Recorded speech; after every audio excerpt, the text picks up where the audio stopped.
Man, that Mike guy, he does an excellent job at DMing and keeping us all in line. And I was thinking the same thing. It gives us way You, too much treasure. so you guys know you're still not getting next level. well, he could let us level up faster. You guys actually aren't too far. You're still a little bit of ways, but you're not too far away from your next level. Because I did tell you after I let you guys level last time that I'll let you level here, but you're already ahead of But it's schedule. going to be a while before you go to It's going get to be a Yep. little while. We're ahead of schedule where we should be based on this module. Yes. Really? Yeah. Because we're killing Right now, according to the module, give me a second. We should have all TPK'd last week, Yeah. last time with the plant creature. Does that happen So- when you like kill everything and take advantage of every opportunity to gain points? How's that Yep. happen? What level are you guys? Sixth. You're sixth. So according to the module, so this book has 4 sections. You guys are in the middle of the first section, and it says the PCs should start this adventure or this part of the adventure at level 5. Huh. By the end of this section you're already in, it's saying you should get to level 6. But what You know I'm why that is. but what I'm going to do is when you get to the end of this first section, I'm going to let you level to 7. I don't mind doing a little bit of number massaging to Yeah, those are rookie numbers. We need to pump those up. So Yeah, we're like old and wise. Not all at the same time. I'm old, she's wise. some of us sometimes are old, some of us sometimes are wise. Well, could you imagine if we were old and wise simultaneously every hour of the day? Well, Oh, it'd be awesome. My joints hurt enough as it is. I don't need that extra weight. Yeah. It is a burden. Okay. So you remember last time we ended, you guys actually dodged a trap. You found an elf, Injured elf. injured elf, like kind of stuck in a tree Yep. and with injuries, so he couldn't, even if he could free himself, he would have just fallen very rapidly to the ground. And it was actually the tree wasn't strong up there, so if anyone would have gone up there to try to get him, both of you would have tumbled to the ground. But you guys saw through that, used your forestry ways, and figured out a way to get him down without, actually get him down slowly. Right. Getting him down wasn't the hard part. You guys could have done that easy. It's just getting him down Without injuring him. without more. injuring him further. So hats off for doing that. So you guys get him down there, and hang on. I had to unplug the echo.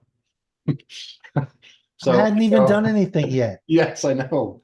But I was about ready to say your name, so I was about ready to start asking me questions. So Echo, once he gets down, then he heals them up. And yeah, he had some pretty serious damage. So his arm had been broken, but when he fell, it got pinched between basically where 2 branches come together. And so not only did he have broken bones there, but that limb was about ready to need to be amputated because it just wasn't getting much blood because of how it was caught in there. Trapped in there. Trapped in there. But like I said, it was real close to that, but by the time you got it done with Echo's healing, he's after a few minutes, he's feeling his arm again, making fists, and he's a little tearful and very grateful that you guys came by, found him, and then I think someone actually gave him some water and stuff last time, so gave him something to drink because he was right. Well, now we're gonna rob him. So this is where we kick the wise right out the window. We're gonna the guy's been stuck in a tree. I'm pretty sure he's got some valuables. So like I said, he's very grateful, and as you guys give him water and food, he takes a little bit of food, but mostly it's just the water. He seems quite dehydrated, and yeah, he's very happy to have the functionality of his other arm. Well, I asked him what he's doing out here. Says I was traveling, um, traveling down south to get out of the forest. But yeah, he said there's hobgoblin patrols like everywhere through here. Do I know of any sort of secret sign that the Rangers use to identify each other? I may not because I'm not part of them. You're so. not part of that. You don't know of any secret handshake or Okay. Well, I will mention my two friends, letting him know that, hey, I don't know if you know these people, but we're looking for them. It's Saria Thessadin and Tawny Brighthawk. okay.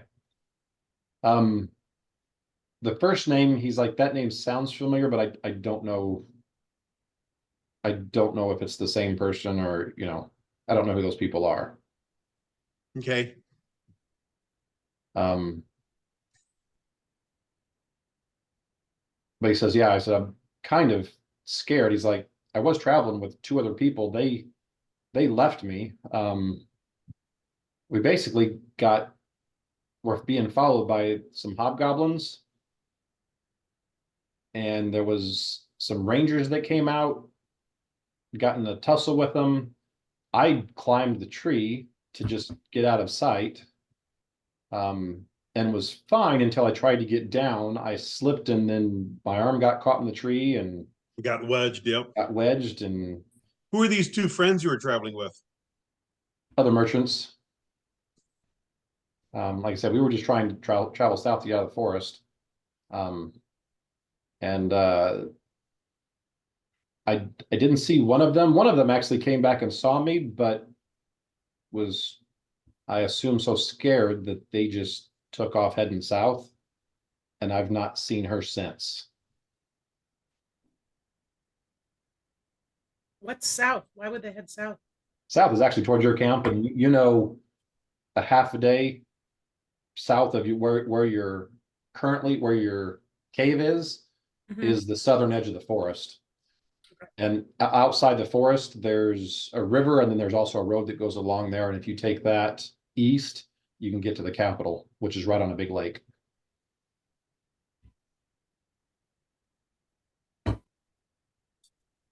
So a little odd that merchants are kind of this far in the middle of the forest, but it's not, if they've got a guide, it's not uncommon because it is a faster way to, there's a lot of, let me show you, let me flip back to the map real quick. Let's see if I've got the big map still on here somewhere. Yep, that's it.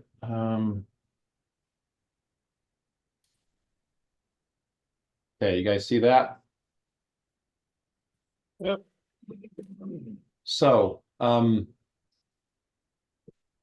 you guys are right about. We haven't seen this map yet, have we? Yeah, you've seen this map before. Yeah. Been a while. You guys are probably right where it says the Shinosardo. Probably a little bit above the word "the" is kind of where you guys are right now.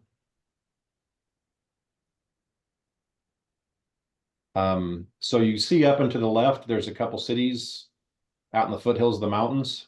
Redboro and Rady's Hollow. Yep. So, and where the capital of this place is almost due east from where it says the Chernosardo. It's almost due east from there. You can see that river kind of comes up and it goes north a little bit and then keeps heading east. Like I said, you follow that and it is a tributary down into a really large inland lake, and the capital is right on that lake. Okay. So, like I said, it's uncommon for them to take the more direct route because this forest can be dangerous in places, but it's not completely out of the ordinary because it is a shorter route. It is a shorter route. Yeah. Taking all the way south, and then going up and around. So That's one giant ferry to the right of Charnasado. What's that? It's one giant ferry to the right of Chernosarka. Yeah, you might want to steer clear of her, Like what, 500 feet tall? at least. One that built the bridge. She's yeah, that built the bridge that, you know, is like, if you look at the scale, Yeah. that bridge is like 1.5 miles wide or something like that. That's a serious bridge. So yeah, so scale isn't one of their strong suits in this map, but it does give you a nice, just, you know, generic layout of where the individual things are. So. So ping where we are hiding. About right here. Do you see that? Okay. Ping on our map. Oh, I'm sorry. No, I was on the wrong layer. I know. Okay. That's pretty close to where. Okay. So about right here is, I mean, this doesn't show it as well as the real map, but about right here is where the southern edge of the forest, and it's more defined than what it shows here. This shows it kind of half there, half not, but Right. there's a pretty defined edge, bottom edge about right here. And yeah, you guys are up not too far from this river. And like I said, right now, you guys are probably somewhere in this area. Okay. Because you guys know you had to go north to find The Fort trans. Riston. Well, Oh, Fort the- Riston is where you're trying to head, and you know it's Don, you know your character knows he's been close to it before. Yeah. You've never been to it. Mike, are the buildings just decorative or do they actually illustrate Yeah, something like forget those. those? That's all, nothing like that. No, it's something, but you're supposed to forget it. It gives stuff away, but it's not labeled, so you don't know what it is. But like I said, you just know that north of where you were, of where the caves are, where the troglodyte caves were, somewhere north of there is where Fort Riston is, and that's what you guys are kind of going that general direction, hoping to find it, because that's where you'll find the Rangers there. Or at least a stronghold of them, not just onesies, twosies out in the middle of the woods. But they should find us once we get somewhat close, hopefully. You would think, yeah. So.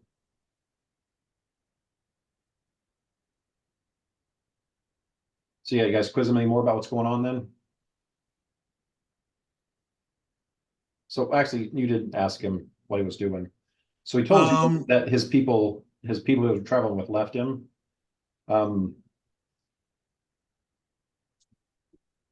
He does ask what you guys are doing out here. He's like, you know, this is not a safe place. He's like, there's lots of hobgoblin patrols seem to be coming through here.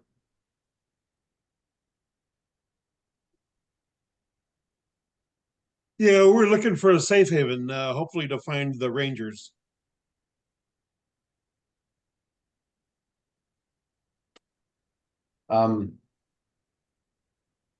So give me either. I do not tell them perception we're or with a sense- bunch of refugees. either perception or sense motive, whichever's better. You get a +5 if it's sense motive.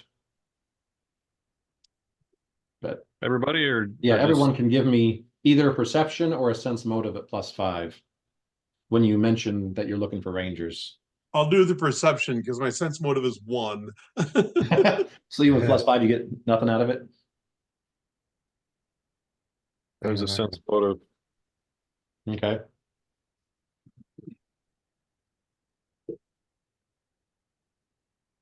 Oh, wait, I'll cancel that. Ha! Holy crap. Nice. My gosh, people. We're not starting this all over again, are we? You guys already broke one night of the module. You can't break multiple nights. That's sense motive. Okay, so, oh my gosh, so the worst one of you is a 22. Well, with That's a the nat worst. 20, what does the group now know? Yeah. Okay, so would you guys mention that you're looking for the Rangers? This guy gets a quick, almost haunted look, and then tries to come back to a regular face. But like I said, all of you guys noticed that He's trying to avoid the Rangers. registered with him in a way that he wasn't comfortable with. Yeah. So the Rangers would love to find him, I bet. Show us on the doll where the bad ranger touched you.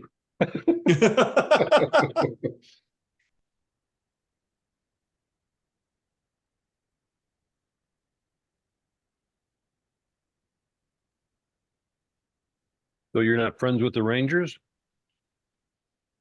Like, no, I'm not friends with them. The Rangers are great.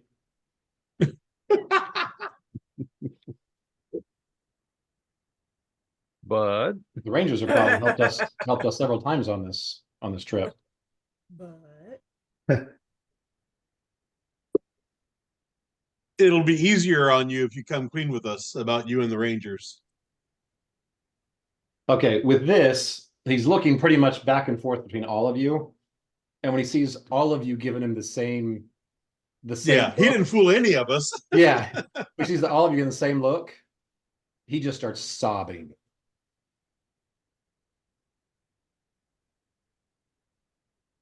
And after a little bit, the sobs turn into apologies.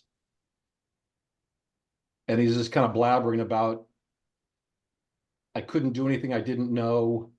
I wish I could have helped. I mean, it's a mixture of sobbing and him just kind of blurting stuff out that's kind of making sense.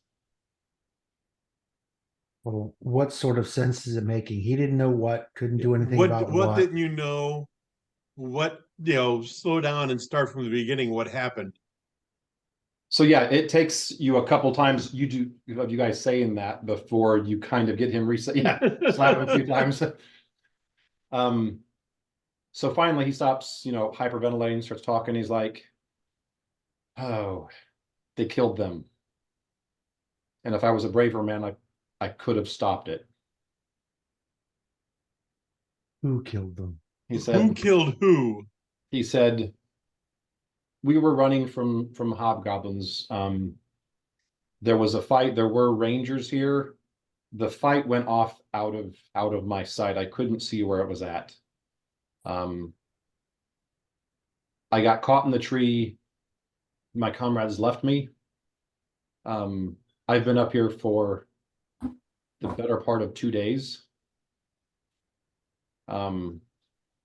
But yesterday was weak. I heard movement and I was about to call out to ask for some help, but for some reason I didn't.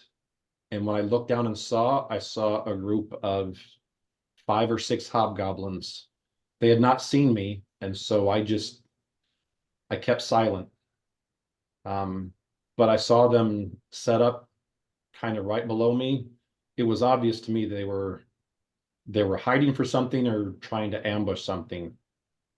One of them left, and then at this stage he kind of starts sobbing a little bit more, but then comes back. He's like, and about 10 minutes later, I saw the one that left come running back, and I saw 3 Rangers right behind him. And he's like, and I wanted so much to warn them that they were running into an ambush, but he said, I didn't want to they had bows and I didn't want to give my position away. And I couldn't say anything. I was here when the Rangers ran right into ambush and the hobgoblins killed them all.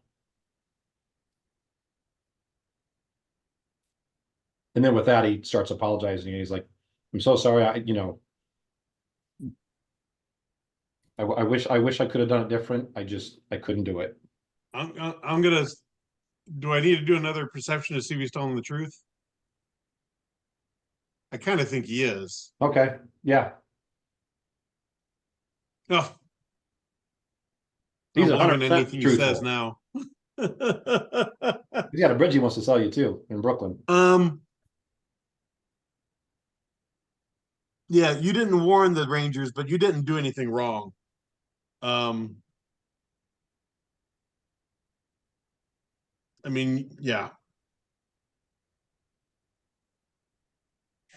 At this point, I would like to start moving north. He points kind of northwest from where you're at. And he said about 100 yards that way is where that ambush happened. Well, let's go that way. Yeah. Well, let's see what he wants to do first. What is Well- your plan here? You wanting to stick with us, or you want to try to find the people that left you, or He's like, I just want to go home. Yeah. Well, unfortunately, we're not going in the direction of your home. Now you're free to leave and go south. And at that point, we wish you the best, but there are more hobgoblins and more goblins out in these woods. So my advice would be you should probably stick with people who are able to, as a group, deal with these issues. It's going to take you farther away from your home for a while, but we'll be heading back south eventually. So if you guys will let me stay with you, I don't know what you're doing, but I'll be happy for the If there's any trouble, just keep your head down, stay in one spot. what were you doing out here? said I was doing business up in Redboro and we got caught and we were behind schedule. So we were trying to get back to the capital. So you're a merchant? Guide that said he could get us through here. Yeah, that's what he Yeah, did. him and two other people were merchants. I'm gonna ask him, so like, what kind of NPC are you? Like, are you the kind of NPC that picks up a weapon when necessary, or Um, Stereotype NPC useless type one each. okay? so you guys are like, what level are you really? He's like, I've used a weapon before. I've never killed anyone. To open a can of peas. Peas, ooh, gosh, I don't know. Plus one Might can not fit open. with our group. He's a level 3 merchant, and a level 4 bullshit artist. Right. But can you cook? Not peas. He can cook. Well, if he could cook, that means he could fight, because all cooks. So if he's a cook, you just put him out front and he'll like take care of everything for you. Are He's you our related? Kevin replacement. Are you related Kevin. to? Are you related to any dwarves? Yeah. Any dwarves related to that? Can we let you try to sacrifice your That are completely expendable but don't And- die. and you'll Don't fail. die. You'll fail round after round. Oh, he's not dwarvish. Yeah. So I think we should head up to where this ambush took place, just in Yeah. case, Yeah, On- northwest. on the odd chance Okay. that anyone managed to survive. Or we might find some clues. So yeah, he Might be able to track them back from where they came, find the He- Rangers. points you guys' direction and kind of doesn't lead the way, but he'll definitely stay towards the front as long as he's got someone in front of him and kind of point, okay, it's over here, and kind of Yeah. get you to where he saw this. Yeah, you guys get up there and yeah, you see a bunch of carnage, you see arrows everywhere. And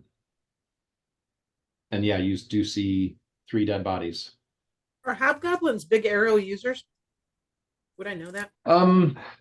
They don't shy away from it. Most of the time they're crossbows, but they like the ones you've caught out here in the forest, a lot of them have been using longbows. But when they're more in their militaristic, army stance, it's mostly crossbows. So it all fits in line with what we'd expect to see. Yes. And especially, like I said, the ones you've seen out here are a little more ranger oriented. And so, like I said, more of them out here you've seen with longbows rather than crossbows. Yeah. Yeah, Because they hobgoblins are like humans that are trained in war. They're basically Exactly. like humans. And They're I'm like guessing, humans, but like all of them. So it's not like there's a warrior class and then there's a whatever class. It's like, no, they're all the warrior class.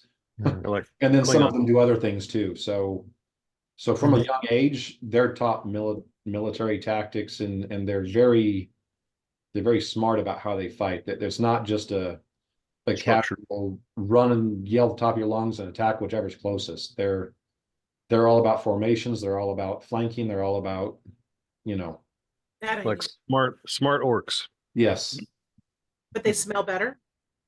No. That's debatable. They don't smell as bad as the troglodytes that you took over their cave. Oh, God. Yeah.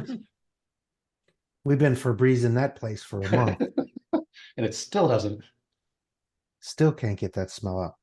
So I'm gonna check the bodies, verify they're all in fact dead, irredeemably so, at least as far as my power level's concerned. Give me a heal check. Yeah, I'm sure I have that somewhere. Hang on.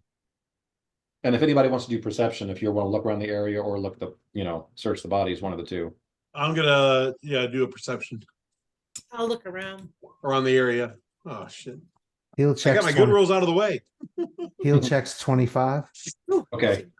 So the good news is his time frame that he said all this happened matches pretty much what you're thinking with these bodies. No. These bodies have been dead for less than a day, but they've definitely been dead for a while. Okay. Yeah, multiple puncture wounds, but all the puncture wounds have had whatever made the puncture wounds removed, Yeah. and lots of slashing wounds. And I don't see any hobgoblin casualties. No, with a 25, I'd say if you look around, you probably in the area do see some blood that you don't think it's human blood, so you think it's probably hobgoblin blood, but Right. you don't see any hobgoblin bodies or anything like that. Okay.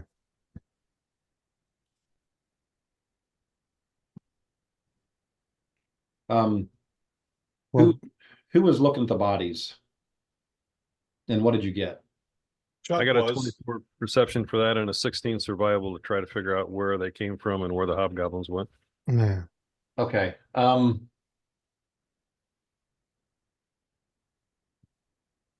So when you search, second, you do find that these bodies have been looted.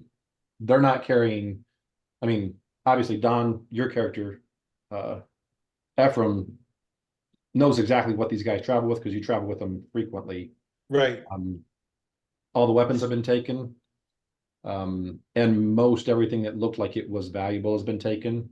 Now, the only exception is one of the bodies was laying on his quiver. Stomach? His quiver. Oh, okay. And that, I'm just going to be easy. Someone give me a spellcraft roll.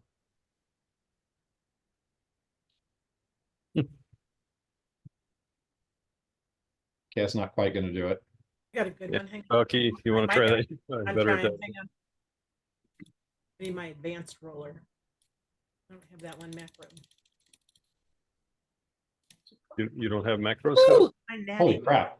Not for not for that, not for spellcraft. So you find a dozen +1 arrows.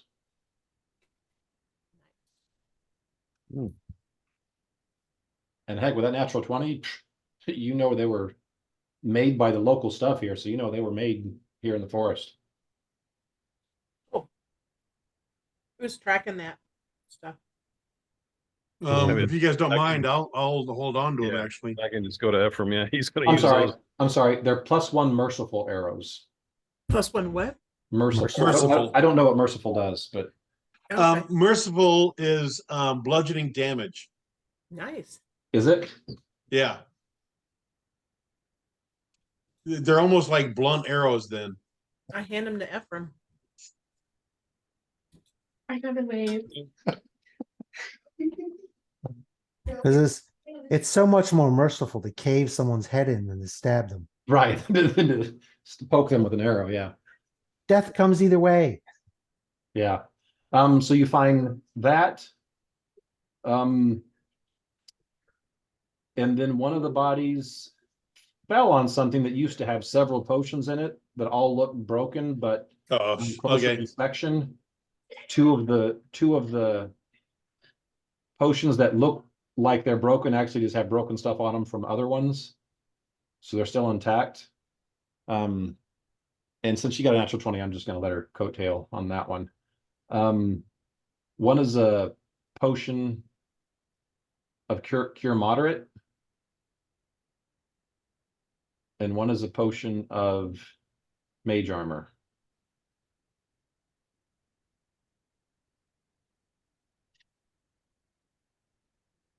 But they're broken. No, No. they're good. Oh, those two are okay. They're in with several potions. And like I said, your first inspection, you open it up and, okay, you must have fallen against these and broken all these because there's broken pieces and liquid everywhere. But as you look at it closer, you find two of them actually aren't broke, even though they're in with the broken ones. So mage armor and what else? Your mod. Pure mod. Yeah. Does Ephraim have any cure potions? Tom, he probably needs that more than anybody. He's always finding people are always finding him. Yeah, I have no potions right now. Why don't you take that too, so you can keep firing arrows? And you got a 24 perception. Okay, that's enough. So you don't know why you check. One of the guys has some very regular looking, almost like hide armor on. And for some reason, you're pushing that around and like you pull it open a little bit and you see metal underneath it. And as you look, you find that it's actually a masterwork chain shirt.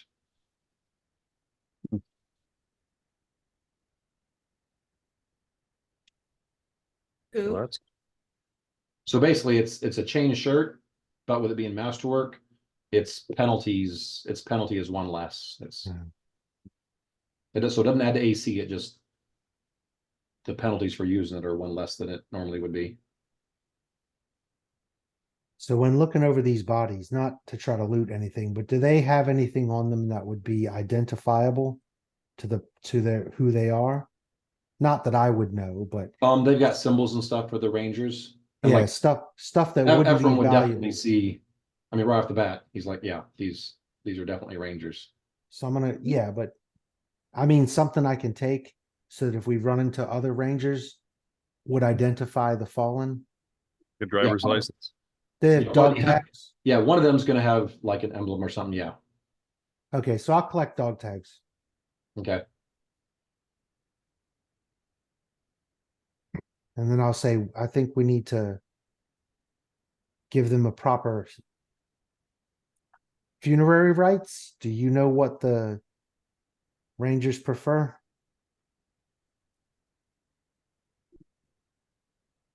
Um, Ephraim would just say, yeah, just a regular burial. yeah. So they Or when bury it's not, their- or when it's not feasible, then just to be burnt, burn the body, but burial is their preferred way. Burial's preferred. That way they fertilize. Feeds the world again. Mhm. Okay. Yeah. Keeps So the do we- cycle going. Do we have the ability to dig some quick holes? My spell casting companions, can anybody do anything that can make grave digging faster? I'm looking. Nothing I'd have memorized though, probably. And short of that, does anyone have a Badgers can sh- dig real fast. We'll just have Any- dog dig. Does anyone have a shovel? I have a shovel, but I don't know. I don't have a spell. Badger would dig. He'd look pissed off while he was doing it because he always looks pissed off. Yeah, Yeah. Pissed off badger's a happy badger. And I'll take the shovel and start working on it. And actually, as you guys start to do this, Vardell is his name, the guy that you found. No. He actually starts digging with his hands, kind of enthusiastically trying to get these guys buried. Okay. Fueled by guilt. Yeah. You're quite, with you guys' good rolls, you're quite certain that's what it is. Yeah. So between me, dog, and this guy, we'll dig 3 holes. And then when that's done, we'll put the bodies in and I'll do sort of a basic Saren Ray thing or Green Faith thing. Just Okay. dust to dust, earth to earth, that kind of thing. Right. A quick little non-denominational prayer, just Yeah, and then cover them back up because I don't know what they worship. He said their preference is to be buried, so now they've been buried. And Saren Ray has like a woodland quality to her, so right. I think there are actually a lot of rangers that venerate her. So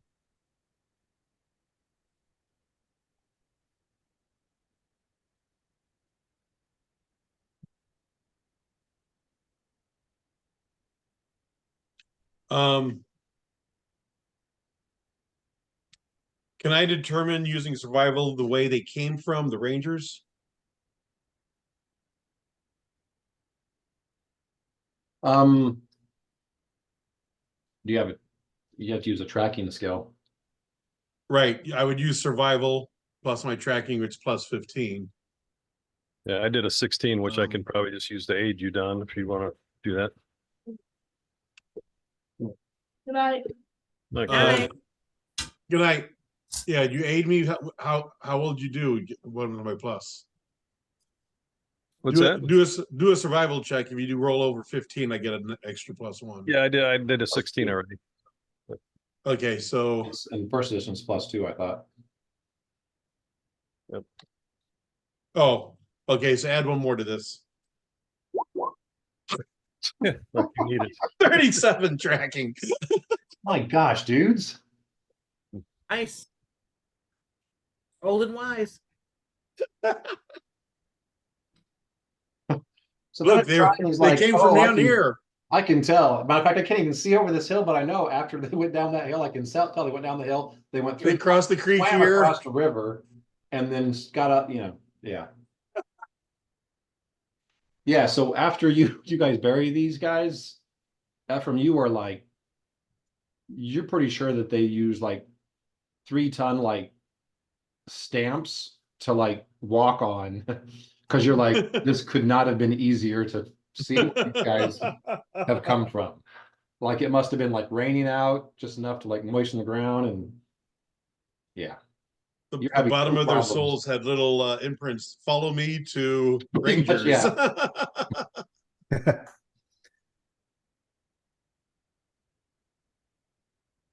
So yeah, like I said, you pick up the trail and it's kind of coming from the north, which is the general direction that you guys knew you needed to head.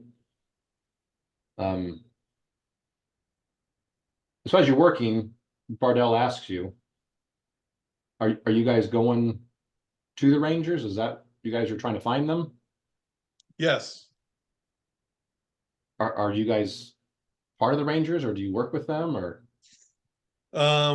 We know of them. We consider them allies. Yeah, we want to go talk to them and find out what they know. Find out if they can help us or if we can help them. And again, you need if you are truthful with us, you need not worry about anything. You didn't do anything wrong. Says, I appreciate you saying that. It's like, just.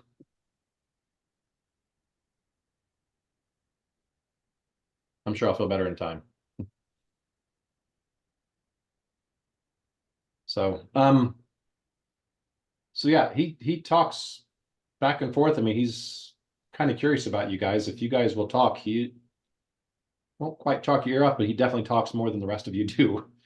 Right. Well, he's probably nervous, so I will talk with him to calm him, but I'm not going to give him any details as far as where he came from. Yeah, he's curious where you group- came from, what you're going to them for, what you're Right. going to help them with, or what you need their help with. About the only thing I'll tell him is that, yeah, we are looking for the Rangers. Okay. All right. He tends to pick up after a while that when he digs a little deeper, you guys just give vague answers that Yeah. aren't giving details, and so after a few tries, then he kind of stops probing. So you guys go north, like I said, you're following tracks, and like I said, you're having no problems seeing where these guys came from. Matter of fact, you actually see, you know, maybe 200, 300 yards away.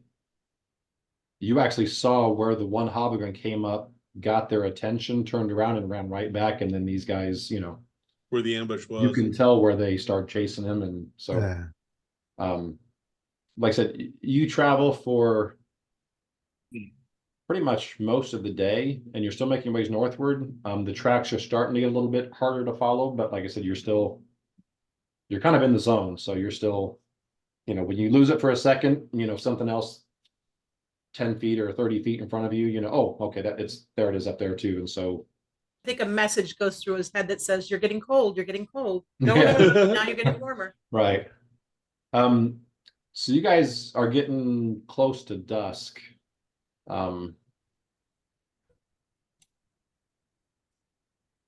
Ardell asks, are we gonna keep going? Are we close? Are we gonna stop for the night? We don't know how far it is, so we might as well set up camp. You guys agree? Sure. Okay. As long as you're confident, you'll be able to pick the trail up again in the morning, Right now I am. assuming it doesn't rain or some other. Right. Assuming you don't tonight. roll a 1 tomorrow. Yeah. Go. Yes, actually, I do have to go outside. And actually, which direction, so we're still on the main screen. Arrange your guys from, with the front of the party being on the left and the back being on the right. What's your marching order when you guys are wandering through the woods? Well, Ephraim is doing the tracking, so he's obviously in front. Okay, Karag's not here, Yeah, I'm in front. so I'll be right behind Ephraim. so move your guys around to the correct order so I know. So I can be, because I can track Um, too, although I haven't rolled. Takeshi would probably be in fox form, and he would Let's say we're probably, going this direction. he would be running on the left or right side, or basically off somewhere. Okay, so there's the front. Yeah, so we're And moving there's in the this back. direction. Ephraim's in front. Dog. Echo's behind them. So here, let me get Karog out of the mix. Yeah. Now go left to right, or you want to go top to bottom? Okay, You want to go top to bottom? front. There's the back. Guess he'll stay like probably 50 feet either left or right. He'll probably alternate back and forth as a fox and just Yeah. kind of act as a vanguard. Okay, so with this marching order, we're heading south, right? And then we're going to put Sly up ahead as a perceptive lookout. Okay, you guys have gone opposite the 2 times I've set up these words. So Okay. Which way are we going? Are you going north or are we going east? I'm just putting front and back for the front of the party, the back of the party. Who's front? Ephraim? Ephraim's in front. Okay, yeah, front and back. Okay. Delka can stand back, but put Sly way up front.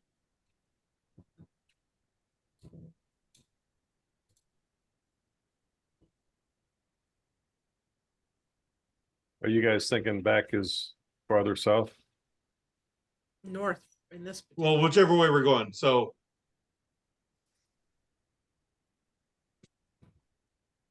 yeah. Here, there's more room to go left to right.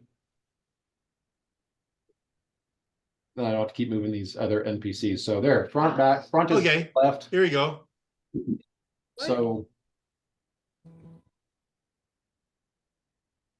Now is front's up there now? Okay. yeah, Yeah, we're gonna put front here, back here, so he doesn't have to keep moving the other people. Takeshi, you want to be in back? Takeshi will be either left or right, probably 50 feet away, and he will Oh, that's kind of right. act as a You're going to flush them out. an advanced scout, or I mean, he's basically just trying to stay hidden as a fox and keep Then an you're eye gonna- out. Then you're going to be up here somewhere. No, back, front is left and back is right. Right. Yes. So yeah, everyone is up front is what it's looking at now. I know. What? Everybody- Front is up here. It says front. Front's Yeah. here, And back back is here. over here. Oh, shit. So So put yourself between the front and the back. so Good Sly's up front doing aerial. Dogs behind that. Move Takeshi back here. He's where he wants to be. He wants to Yeah. be Okay. front 50 left or right. He's doing left to right sweeps. Okay, okay. And he's in fox form, so they're not likely and Oh, nothing's okay, okay. likely he's going to fine. see him anyway. Yep. I'll go in stealth mode. I'll keep the back. I'll keep some distance and be in the back, stealthing, so that if I hear anybody creeping up on us, Okay. Okay, I'm moving everyone back some.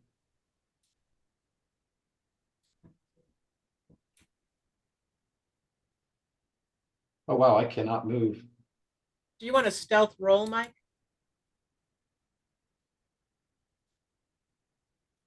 How do I do that? Who can't you move? Apparently I had some of the people set up to only they could move their thing, not even I can. Hmm. That was foolish of me. That was, yeah, stupid. I didn't even know how you can do that as a DM. It didn't seem like that'd be possible. Oh. I was refreshed. Now I can move everybody. Well, Hmm. it shows I can move them, but I can't. Wait, hang on. Yeah, I didn't have the select tool selected. Okay, so not necessarily these are to scale, but this is the order. Right. Lies up front, Takeshi's second, going back and forth. Then Dog, then Ephraim, then Echo, then Valky. Don't forget Sly. Yes, lies up front, right? Yeah. Yeah. But Sly's flying. Right. Sly is flying. So as long as dog's not interrupting the track you're following, that's fine. Do you need a perception or a stealth roll from Valky to be stealthing? Or do you Not use at this roll? time. I just, as we're run around the woods, you guys might get surprised by something. Hint, hint, nudge, nudge. So I just want to know what typically your marching order is. So as I throw you on there, it's going to be at least generally how you guys would be doing this. And Takeshi does have scent, Mike, as a fox, so he can use that as well. Okay. And rangers don't bathe, so they should be easy to find.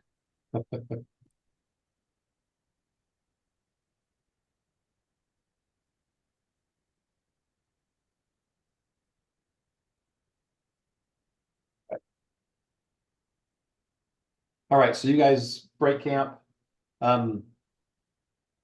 Did you guys have a certain number of rations you brought with you? Are you planning on just hunting while you're out? Because now you've got an extra mouth to feed that you didn't plan on feeding. Let's see. Well, we I told the have guy 2 weeks of rations, but I usually stretch it out with some hunting. we told this guy he could come with us. We didn't say nothing about feeding his ass.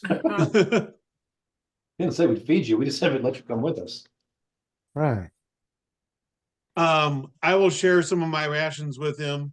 I'm not Right. going to do any hunting tonight just because we have been traveling. It's going to get dark and I haven't started hunting yet. I mean, we didn't really talk about it, but we would have, we knew we were going to be out a couple weeks. Yeah. I don't Yeah. have any rations on my paperwork, but. Yeah, I mean, don't we have would- any written down either, but I would think we're Yeah, we- wise and old enough to have planned for that, right? Okay. Well, I'm giving you a retcon now, but whatever you guys planned on, I assume you planned on a certain amount and probably kind of assumed you'd get to where you were going in a certain amount of time. Certain Yeah. amount of But you time, know, right? you got more mouths to feed now that you didn't plan on. So we will be doing some hunting now. Yeah. Well, he's an elf. He doesn't eat that much. Kind of a chubby elf too, don't you think? I'll catch mice as I go and drop them into Ephraim's Ew. hand.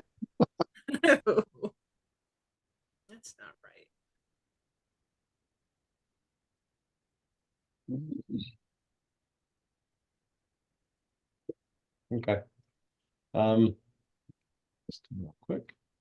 And Takeshi shape shift into a cow. We could. No, definitely not. Damn. I was What thinking do a rib badgers eat? a ribeye sounded good right about now. Are badgers carnivores or are they vegetarian? They're carnivores. So they're like weasels, basically big weasels. Yeah. Well, his name is okay, yeah, he's a badger. So let me check this out. I think they're omnivores, but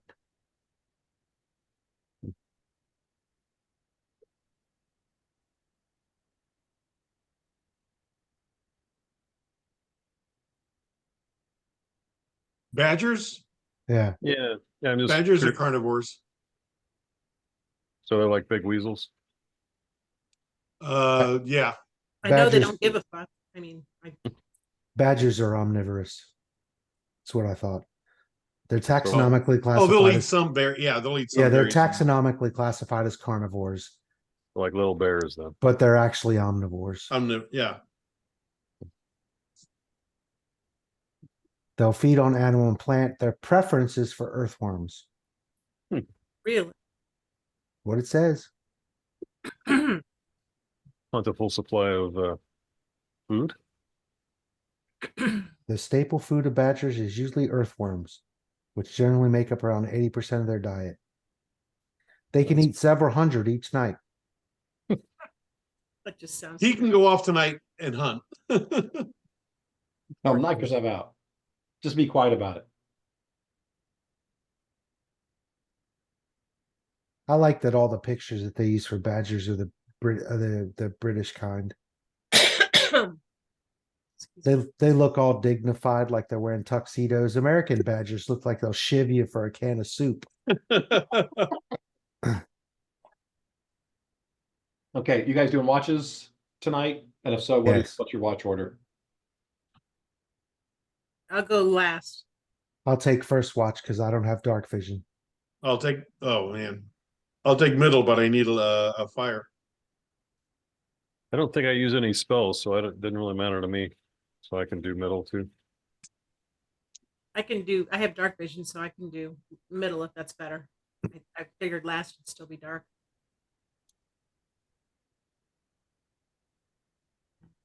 Do the middle one, Jen, and I'll That's do the fine. last one. That's Yeah. fine. Did you use spells where you have to get a solid rest? You should do first or last if you need to get spells Oh, back. that's right. That's why I'd always do last. Yep. Yep. Okay, I'll do middle. Okay. Don't worry about me then. I'll do middle. I'll be okay. Well, I can do middle too. Yeah, both of us will. Now you're gonna be up telling jokes, keeping the rest of us awake. Mhm. Please. No, we're gonna let you sleep so we can draw faces on you. Let's see how that ends up for you. I'm gonna stay a fox and go eat worms with the dog. There you go. Okay. Going on an So earthworm hunt. who's first watch? Me. Yeah, Echo's first watch.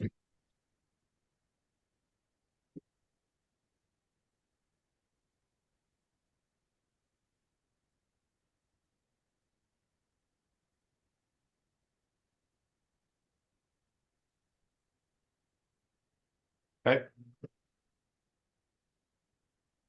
Nothing happens on the first watch. Who's got second watch? Ephraim. Ephraim.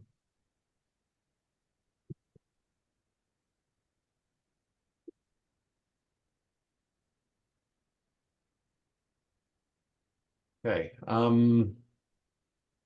No. So give me a perception.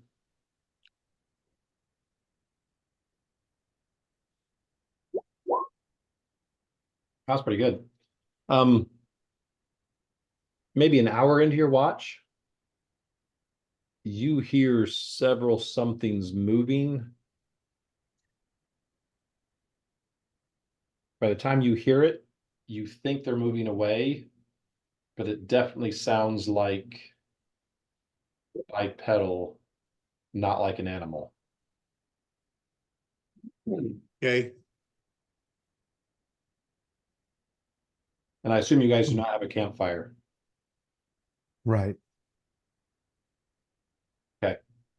Um, But like I said, you hear someone you're guessing within a couple 100 yards. Moving through, you hear like sticks breaking and stuff. And I'd say at one point you probably think they're within 100 yards-ish. But as you listen and just trying to zero in, trying to figure out what it is and where it's at, by the time you think that it's bipedal creatures or people, it does seem like they're moving away from you.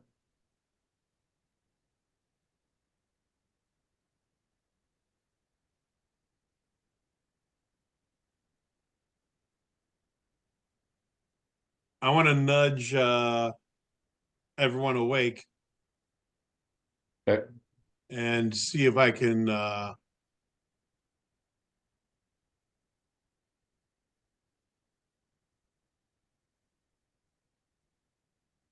signal dog.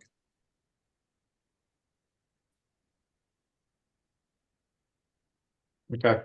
If I don't have a nature call to signal them, I'll go ahead and whistle. Actually, even Now you sent him off to go hunting when everybody started to rest, right?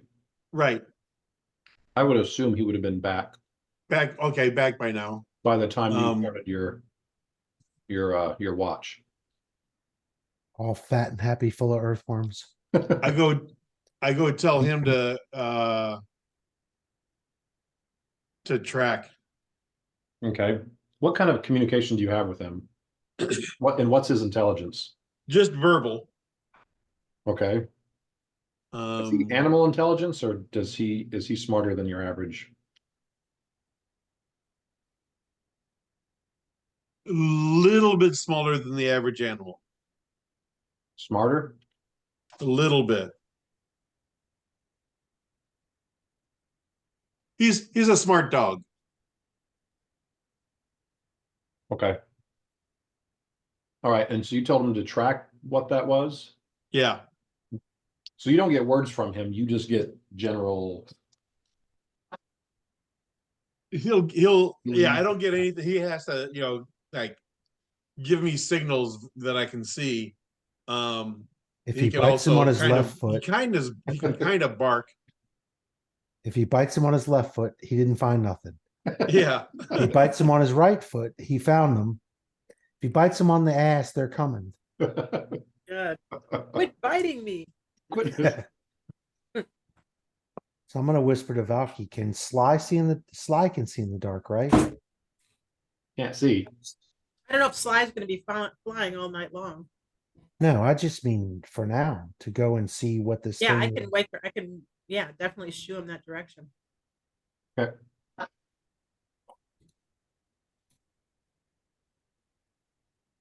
I can speak directly with Sly too. Do you need me to do a perception? And for Sly? again, what's the intelligence of Sly? Sly has an intelligence of 8. Oh. Oh So- man, Sly's a lot smarter than dog. Sly's Yeah. pretty smart. Do you want a perception from Sly? Now do you communicate through words? So He's Sly got a speak your feature languages? called Speak with Master. And okay, an, so it does actually speak in and an empathic effectively- link, yes. Effectively like words. Okay. Yep. All right. That's his perception if you need it. Yeah, show off.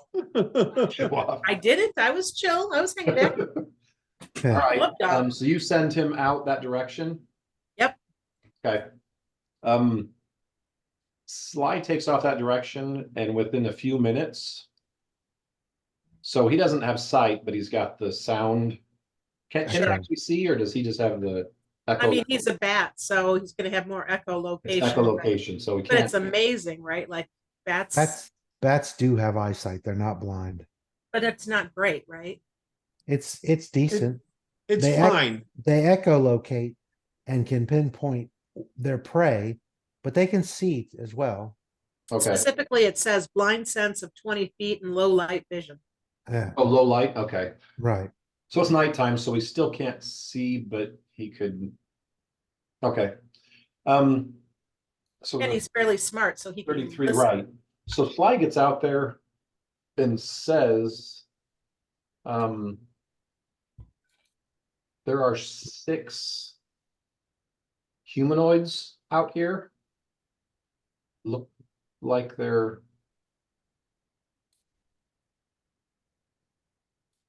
no stranger to the forest.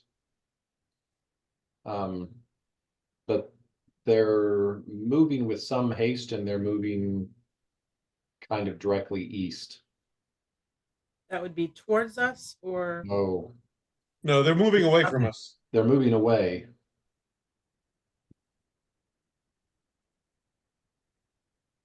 With I should- haste, huh? I share that with everyone that's awake. With purpose. Yeah, they're not just casually moving that direction. They're In the middle of the night too. That's kind of weird. Yeah. I want to go see if we can stop them. Can Okay. Sly tell the difference between types of humanoids? Like, are they humanoid like us, or are they humanoid like hobgoblins? Do they stink? smell like outdoors. That'd be hobgoblin. I'm just kidding. I don't know. That'd be unwashed rangers. I could Well, Rangers, yeah. But yeah, Sly will say they're your best guess based on. I'm not. It's not really a bird, so he's not going to say they're 300. Plus, he's got an intelligence of 8. Right. He can that's count to 10. Your best guess, what as far as he's estimating, he's kind of telling you where they're at. They're probably about 300 at this stage. By the time you send them out, 300 to 400. Oh yeah, if we're gonna talk to them, we're gonna move fast. They're He said gone. they are moving with purpose. They're not casually moving through. They've got a really good pace going on. And you said they're going east, They're going due east. which is not the direction we were actually going. No, it's kind of like they passed by like north of you, which was kind of like in the direction you were going, but Right. they were at one point probably 100 yards north of you, probably about the time you heard them. But they kept going, and then yeah, by the time you rouse people and then you decide to send Sly, your best guess is they're 300, maybe 400 yards. Does that mean they're headed to the capital most likely? That would be in the direction of the capital. If these are rangers, didn't you spend a lot of time with them, Ephraim? I spent some time with a couple of them. Do they I'm have not a part of the ranger groups in this area. right? Do they have a whistle or some Not way that I know of. you can communicate to them? No, I mean, at not that this he would know point, of.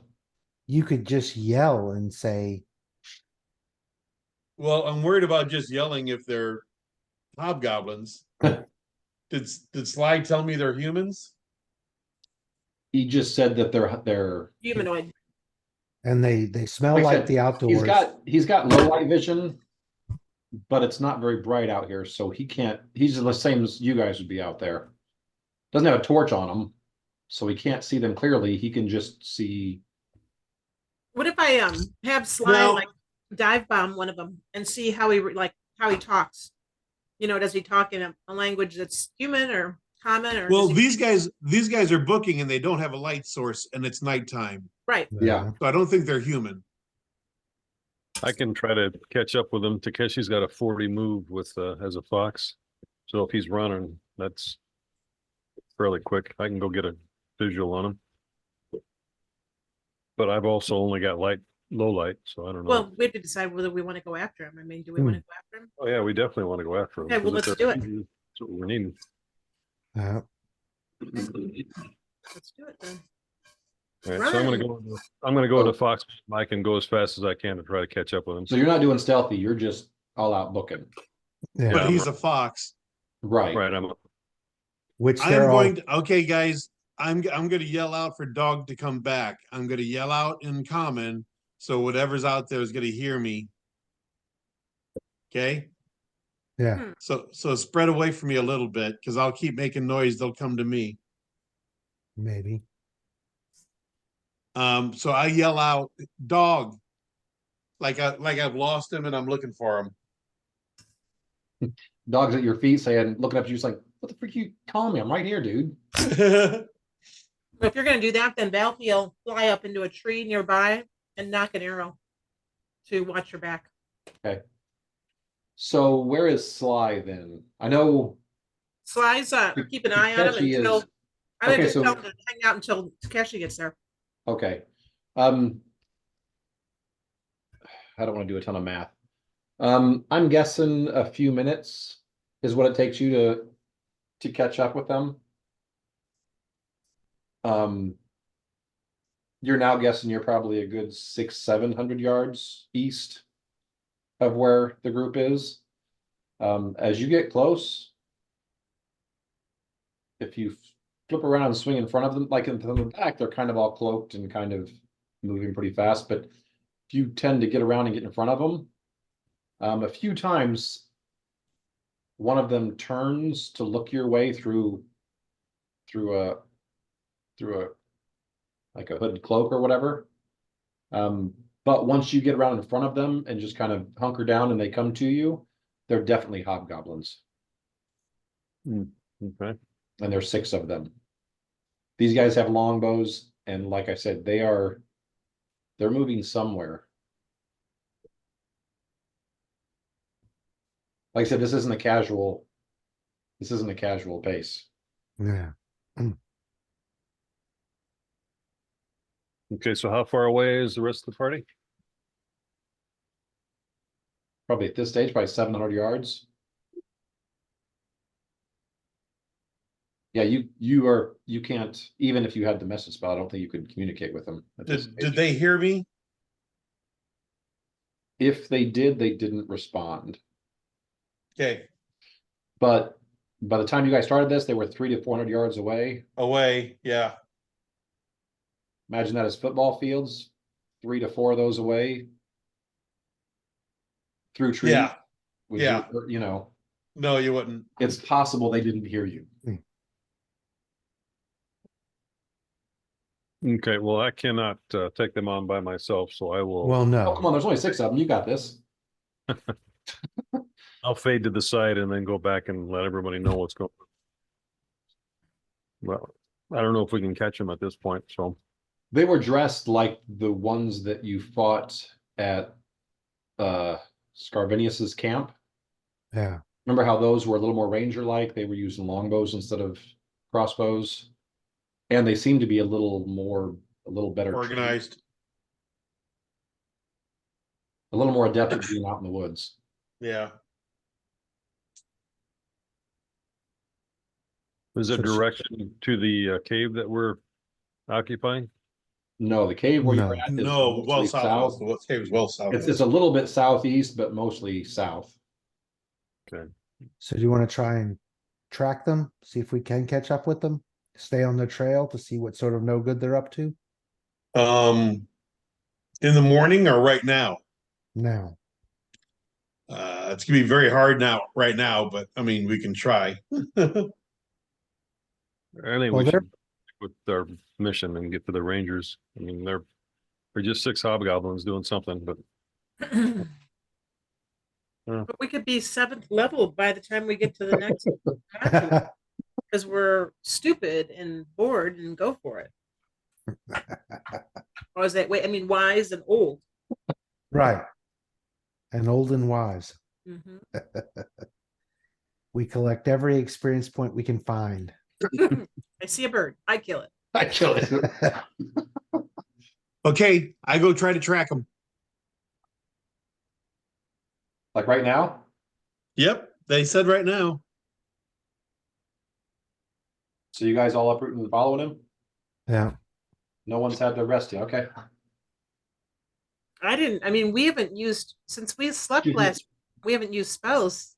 They don't Yeah. get lost, right? Give me a tracking. Is that right, Mike? We What's haven't. that? We've slept. Last time we slept, we haven't really used spells since then. Yeah. I didn't, So you've Yeah, still the got all your previous day was spells. actually you would have used several healing spells on No, I would have used on bursts. on burst. Okay, so you're still out those bursts. Yeah, Yeah, but the bursts come back in the morning. Yeah. the bursts are also 7 times a day. Uh-huh.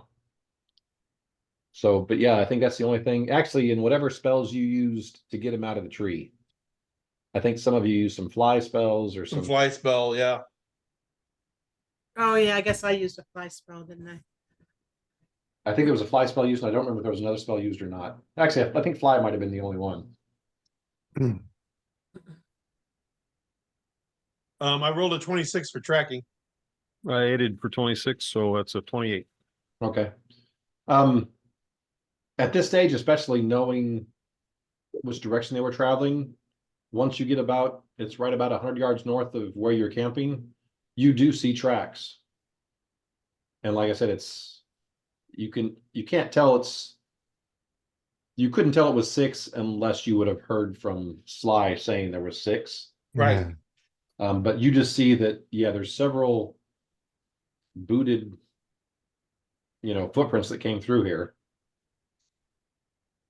So we're gonna It is follow harder to those. track at nighttime rather than the daytime, but with that roll, you still Yeah, see it. we're gonna follow those, but not at a pace where we're trying to catch up to them. Just keep track of the trail. Okay. We might hopefully assume that they sleep during the day, so we'll catch up to them when they set up camp. Okay.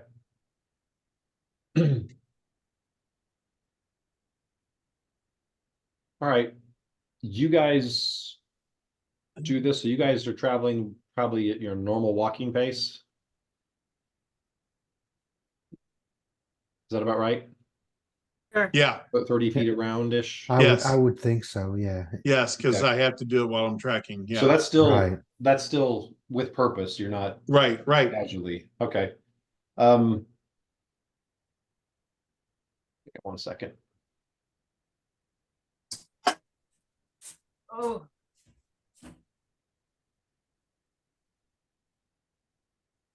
Okay.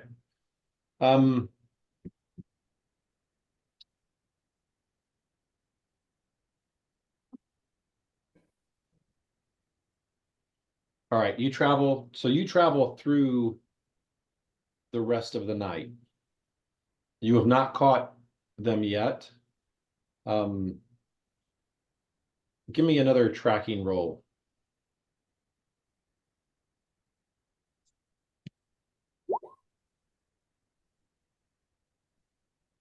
Okay. 21. Your aid, because I'm adding the bonus now. Yeah, hang on. I can aid too.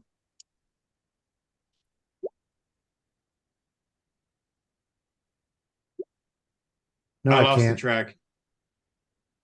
Yeah. No, I can't. So basically, probably across some little stream or something like that. You see where they went in. There's a couple spots that might be where they came out, but you can't tell what's what.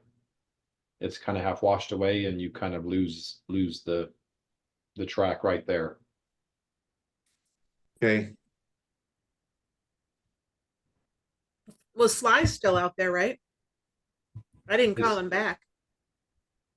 Okay. Sly will tell you he's still following them and that they've met up with a larger group. Ooh, We're done. We're done. We're done. How close to the capital are they? Oh, not even. Okay. It'd probably take you still maybe a week to get to the capital from here. Especially So if you're first. we don't know if they met up with a larger group to go to the capital, though, is what I'm saying. They're heading in that direction. but that How could large? be. Basically, from what Sly reports back, they went straight to wherever this group was. Yeah. And there's a larger group, not a huge group, but More than we're taking on. probably 20, 25. Yeah, much more than we're taking on. I don't know. I'm feeling old and wise. I am not. So good luck to you. If only we had a giant barbarian. Yeah. And so do you call Sly back? Yeah. Sly Like will tell Takeshi's you coming as he's back. on his way back, he spots two other groups of hobgoblins that look like they're heading towards that gathering. So Damn, it's a large gathering there. we need a really large firebomb. And he'll actually also say right before he gets back that he sees a fairly large fire north of you guys. Maybe a mile away. I'm not feeling too secure right now. I wouldn't mind. So north is not where the hobgoblins are headed. No. They might be North- leaving that area. I wouldn't mind going to that area stealthily to check it out. And that could also be the Rangers, Could be. because that's the direction we were heading anyway. I'm gonna put our fire out at camp. You guys didn't have a fire going. No, No, we did not. But like I said, now that he's up in the air, as he's heading back towards you, he's like, yeah, maybe a mile north of us where we were at, there's a decent sized fire. Hey, you said a half mile a second ago. Yeah, closer to a mile. At least it's not 300 miles. It's 300 miles, and he can see it. And there's And we 300 don't- fires there too.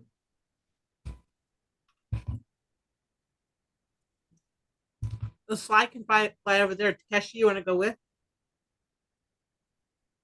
I probably can't keep up with Sly. I mean, I can hang out and just be with you so you're not alone. I know what's. Now you guys are only. You started to do this. You guys are probably only a couple hours from dawn.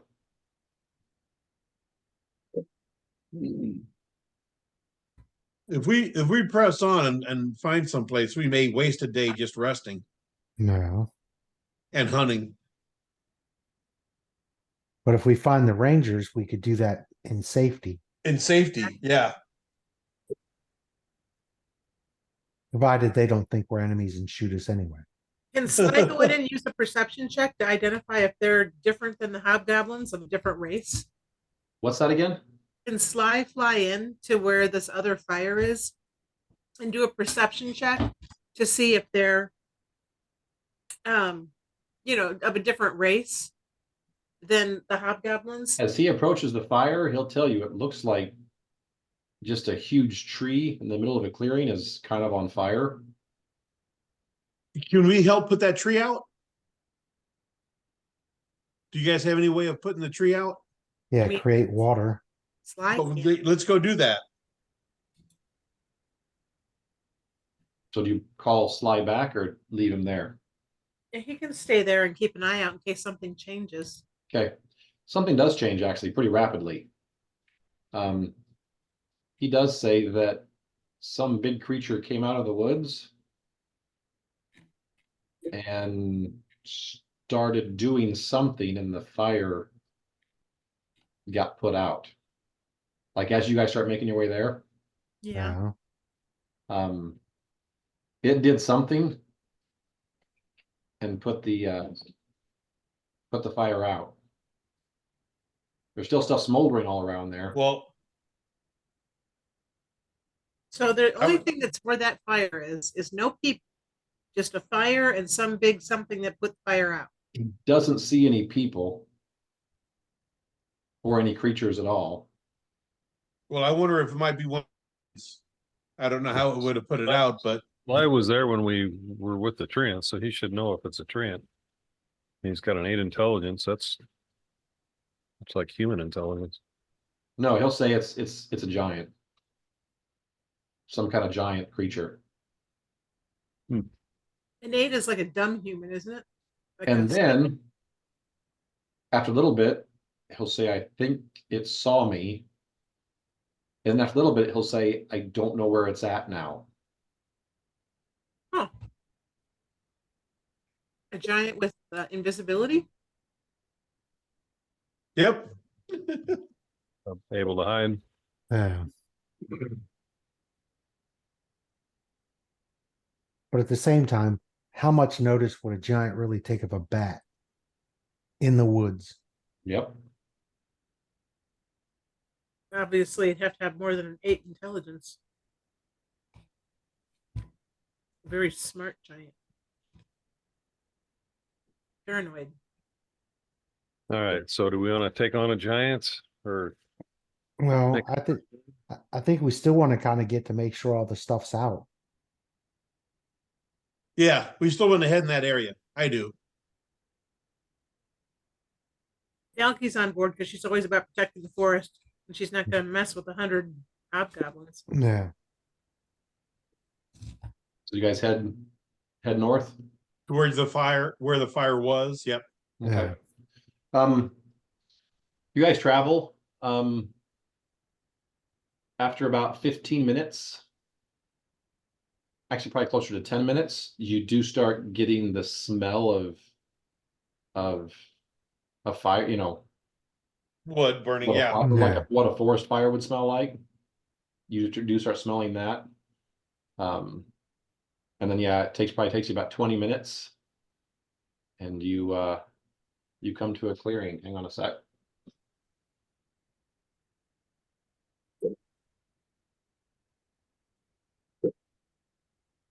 So I start doing whatever I can to put out the whatever embers there are left, just So- to show that I'm here to put things so- out. Says here, the forest here suffered a severe but localized fire. Ash coats the area devoid of undergrowth. While the larger trees are badly scorched, the center of the devastation is a large oak tree, killed by the fire and standing like a blackened skeleton.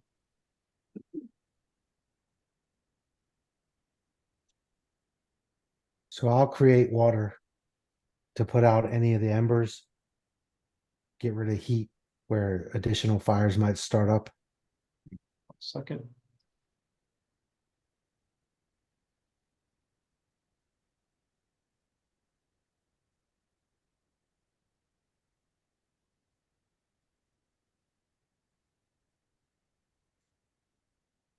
I'm gonna go into Fox form and try to find this giant.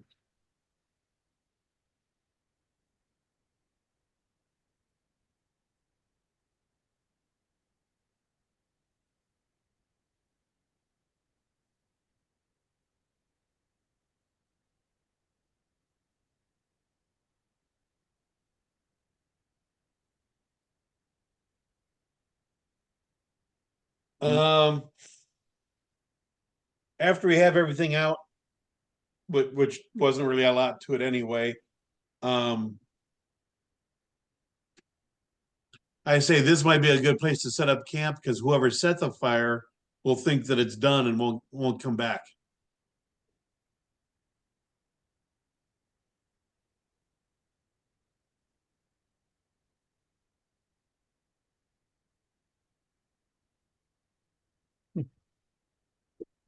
Okay.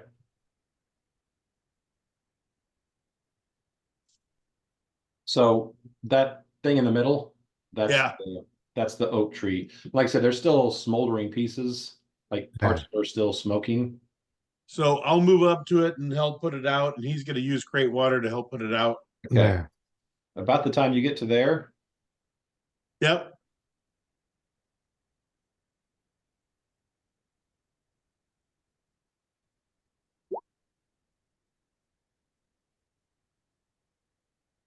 so what's your flat-footed? Actually, if Echo's up there, I need your flat-footed AC. 19. 14 for me. Okay.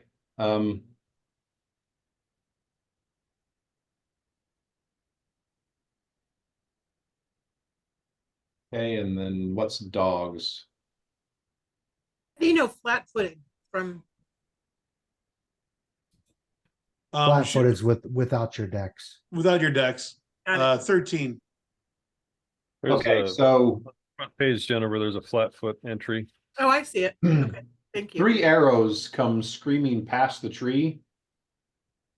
One strikes dog, one strikes Ephraim. One hits Echo, but it deflects off the armor. Yeah. I need dog and Ephraim to give me a will save. And by the time I get to this position, I'm in position to cast create water, and I'll drop it down from over the top of the tree. So you were getting ready to do that when this happened. Yeah. Okay. So those 3 arrows that hit, the second one was it. Okay, so Don, you took 4 points of damage.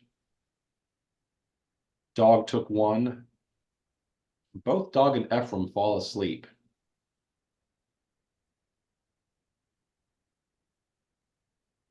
Like I said, Echo, you're getting ready to cast, and all of a sudden this arrow comes and you dodge back, and it hits your armor and glances off. Yeah. And you hear this big bellowing voice that yells out, "Surrender, do your penance, and I will let you go."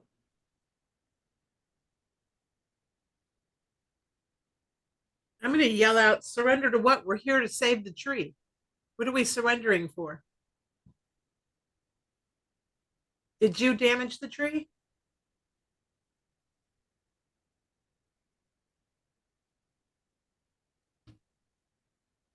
So you yell that from way back there? Yeah. I'll move forward. I'm pissed. I mean, I'm aggravated. It says, yeah.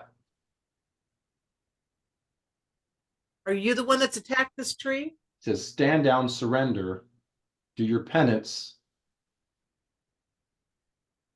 and I will let you go. Penance for what? And I'm not attacking anybody. None of us are attacking anybody. Why are you attacking us? We're here to save the tree. Who are you? Says this tree. And you actually see, those of you that, on the other side, you see a giant come out. Now, trying to think. You guys are probably, most of you are forest. Actually, the only one who wouldn't have been a forest dweller would have been Kevin's character. Yeah. Takeshi to an extent, but Takeshi does spend a lot of time out here with, or did spend a lot of time out here with Nanette. So, We're all kind of Giants. basically, it's basically a wood giant. Okay. Does anyone have knowledge nature? yep. Yep. Yeah, but I'm sleeping.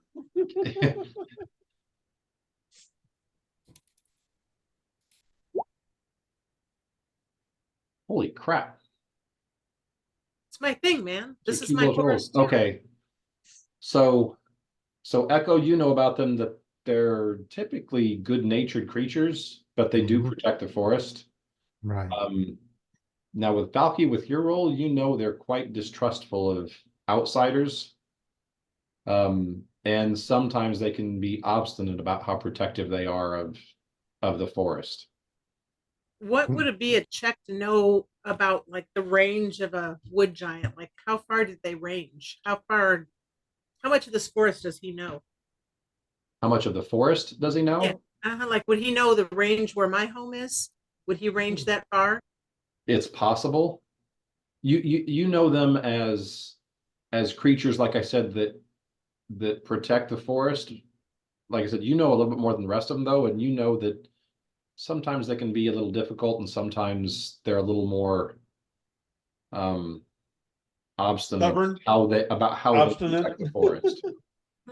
I'm going to go ahead and describe where it is I live and how I've been protecting that area of the forest for the last several years. Going for a I know a guy. Yeah, kind of like. I know a guy. No, I know I have a home here, right? I've been protecting this farm. I'm indignant. Like I'm aggravated because we came to save this tree and you're attacking us and telling us to pay penance when we're here to help a tree. And who the heck are you? Why are we doing Okay. this? He comes out further. He still has the bow out, and it's still got another arrow knocked in it. And he said, "You expect me to believe you guys did not burn this tree?" I ask if he knows of my home and where I live. I live in a tree, man. I live in a freaking tree. Use diplomacy if you have it. Yeah, if you I got don't have diplomacy. diplomacy. I'm just an aggravated chick with a bow. And I mean, that's part of it too. And Right. I'm there without any weapons in my hand saying, what are you doing? You probably know of me. I've been living in a tree for years. I've been trying to chase these nasty hobgoblins that do so much destruction to this forest. We came because we saw a tree on fire. You saw my friend try to put it out with water. What are you doing? Actually, Why are we? the arrows flew before he cast any spells, so Right. So would he have seen the water though? no. Well, if Echo still cast it after he got smacked with the arrows, then he would have seen the water after. But said he like I did. said, they were coming up to the tree, Mm-hmm. and just about the time you saw Echo look up and was getting ready to cast, that's when those arrows came flying out. But he said he went ahead and did it. Okay. So with that, so I did see the water. What are you doing here? We just It's came to almost see like you what was didn't hear on. your first rant. I mean, my bat saw that this tree was on fire. We literally came to help. We've been out here trying to source out all these awful hobgoblins and solve some major problems out here, but we saw this tree on fire and stopped what we were doing in the middle of the night and came out here to put it out, man. Okay. We're not your enemy. We have nothing to do penance for. He comes a little bit forward and says, "Come out in the open. Show yourselves." Where's he at? Up here? Hmm? I see him. Sorry.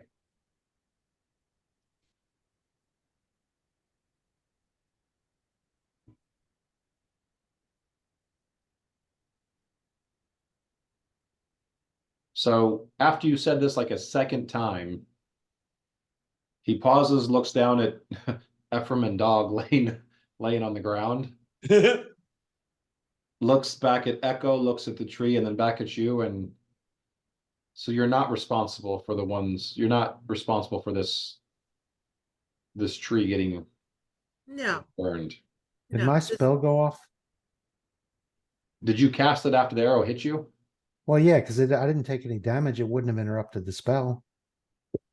Okay. And it's So yeah, it's so then your spell did go off. it's a 0 level, so it doesn't Right. take but a Right. thought to 3 cast. seconds, yeah. Yeah, so I'm going to deluge the tree in water. Well, I shouldn't say deluge because I think it only makes 2 gallons. It's 2 gallons of water per level, so it's 12 gallons. Yeah, and you got a little bit of gallons. say of how that gets created. So What's that? you do have a little bit of say on how that gets created, so you can create it as more of a flat plane of water that just comes down and Yeah, just a just bigger like area, or you can just say there's a big ball of water that just forms. a horizontal wall of water over the tree that's 12 gallons and drops down to Right. try to take out some of the heat and stop any fire and that kind of thing. Right. Okay.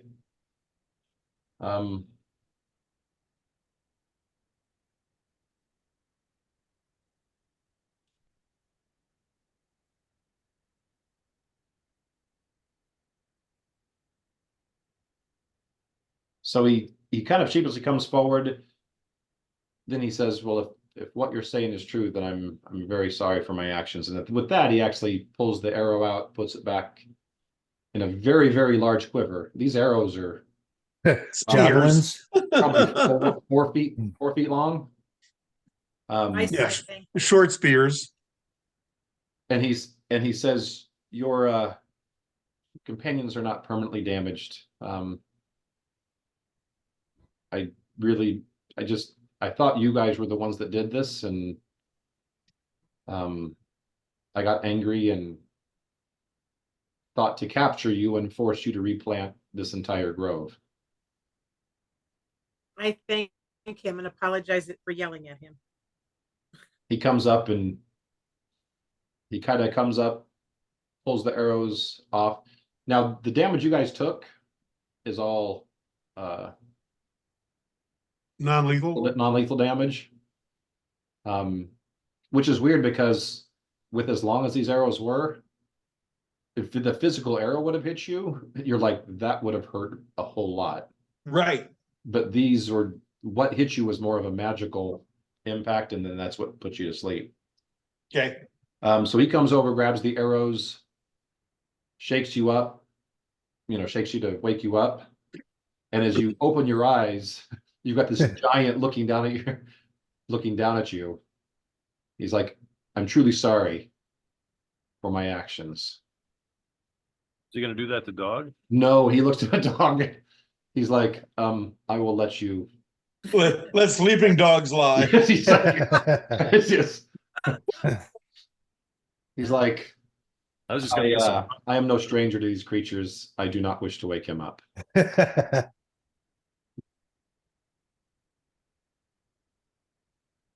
And with that, his countenance changes quite a bit. And he's like, well, I must thank you for your efforts to try and save this forest or this tree. He's like, unfortunately for the tree, it's too late. And he points up, which I'm sure all of you just kind of glance when he looks up. I need a perception from everyone.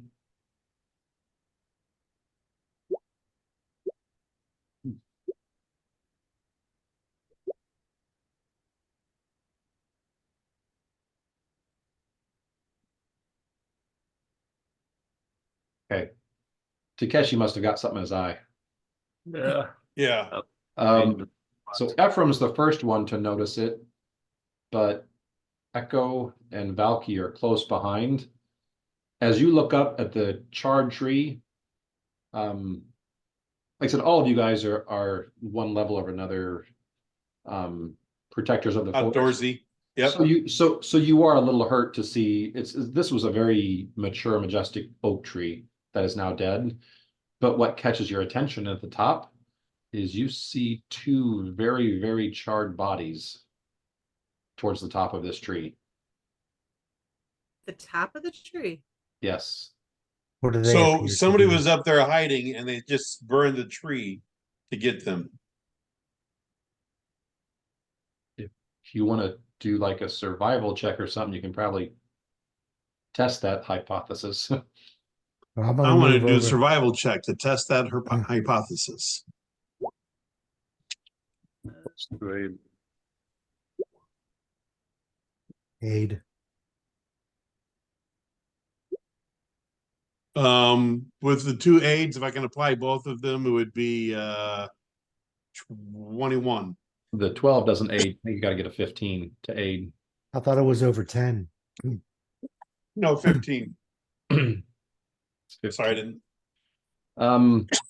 So you say this 19. hypothesis, and Yeah. then you're looking for clues, and you're not. I'll say that out loud just so the But wood when you giant say can it out also. loud, Takeshi's looking at this, and you see him kind of, rubbing his chin, looking back and forth, looking down at the ground. And Takeshi's like, yeah, I think that's actually exactly what happened. And as he says that, Takeshi leans down and picks up parts of a leftover flask. And he smells it and he's like, this is alchemist fire. Or this was alchemist fire. Did these hobgoblins ride by here? Can anybody track and see if the hobgoblins went through here? There are lots of footprints around here. It would be, you have to do another survival check to check, but it's going to be difficult because there are quite a few footprints around here. 21.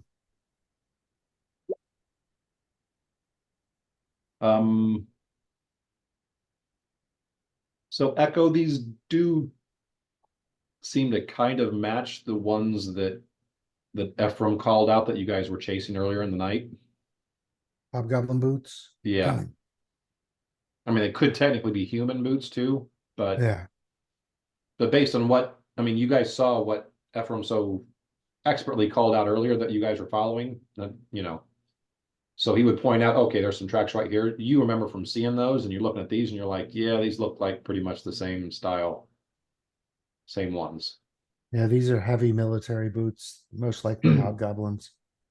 And now part of Takeshi's 23 earlier is when Takeshi was looking up, he he saw a few arrows up in the trees, like angled like they were shot from about where you're at. But he also found several arrows Coming back the were other shot direction. from up in the tree down to where you're at, like broken off, but you can still see they're down here. So yeah, Ephraim's guess of, yeah, he's guessing there were people up there that were shooting down at the hobgoblins. Yeah. So the hobgoblins just torched the entire tree.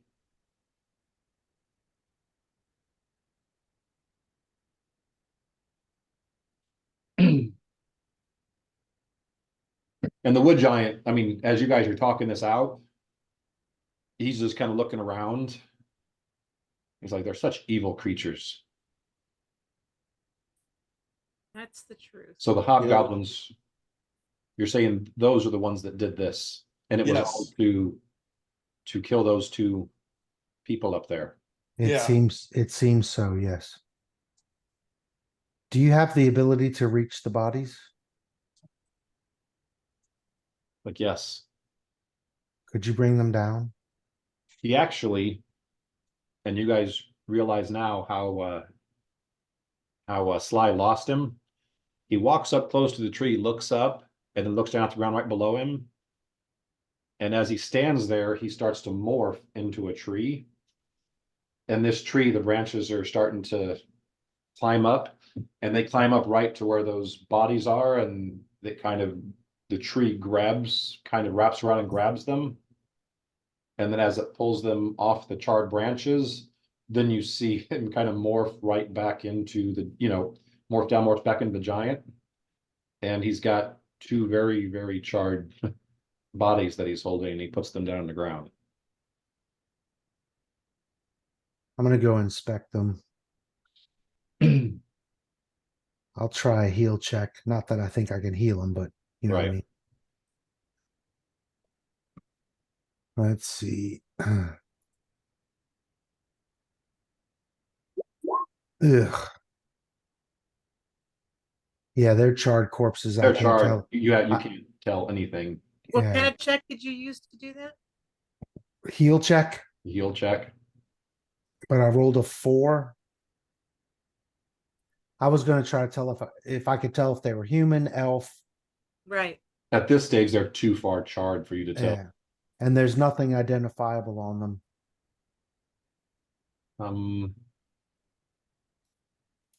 Like their ranger dog tags or whatever. I seem to be making a collection of those.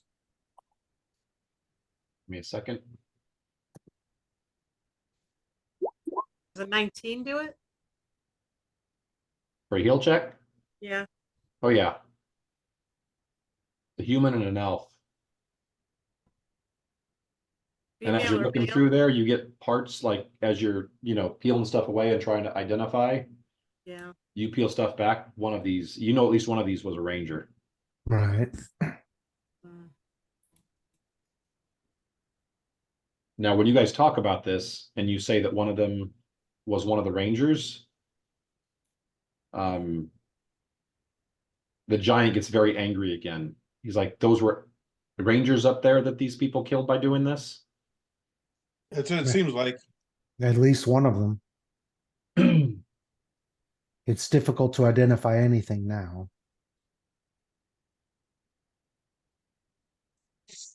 He gets very angry. And you guys kind of see a pattern with him. You see him kind of twice now, he's kind of flown off the handle and then kind of reels it back. He's very emotional. Yeah. Yeah. Says if I was more of a warrior, I would hunt these people down and bring them all to justice. It's like, but that has never been my forte. What, the hunting or the anger? The warrior. The The warrior. warrior part. Do you know where the other rangers are? Rangers. The Rangers have a home, and he points north. They've got a home that direction, which is kind of the direction you were going, maybe a little more east than where you were going, but Yeah. I want to ask if he could help us get there because that's who we're looking for. Okay. He says, I can get you to the river, and from there you're going to be pretty close. He's like, Okay. if you would help me tend to this and at least help repair the immediate damage, Yes. then I will take you guys there. So I'm gonna borrow Valky's shovel again. okay. And start shoveling. Yeah, I'm gonna start digging 2 graves. He asks, the giant introduces himself as Herge. Right. My name is Herge. And as you guys talking or whatever, and as you start doing that, he asks what you're doing. It's my understanding that the ranger's funerary preference is burial. So he's asked, so you're digging a hole to bury these. To bury them so that they can feed the earth. Okay. He looks and he says, where do you want the hole? I figured underneath the shade of this tree would be nice. Okay. At that So stage, that a new tree can grow here. okay. He says that would be, I think that would be what they would want.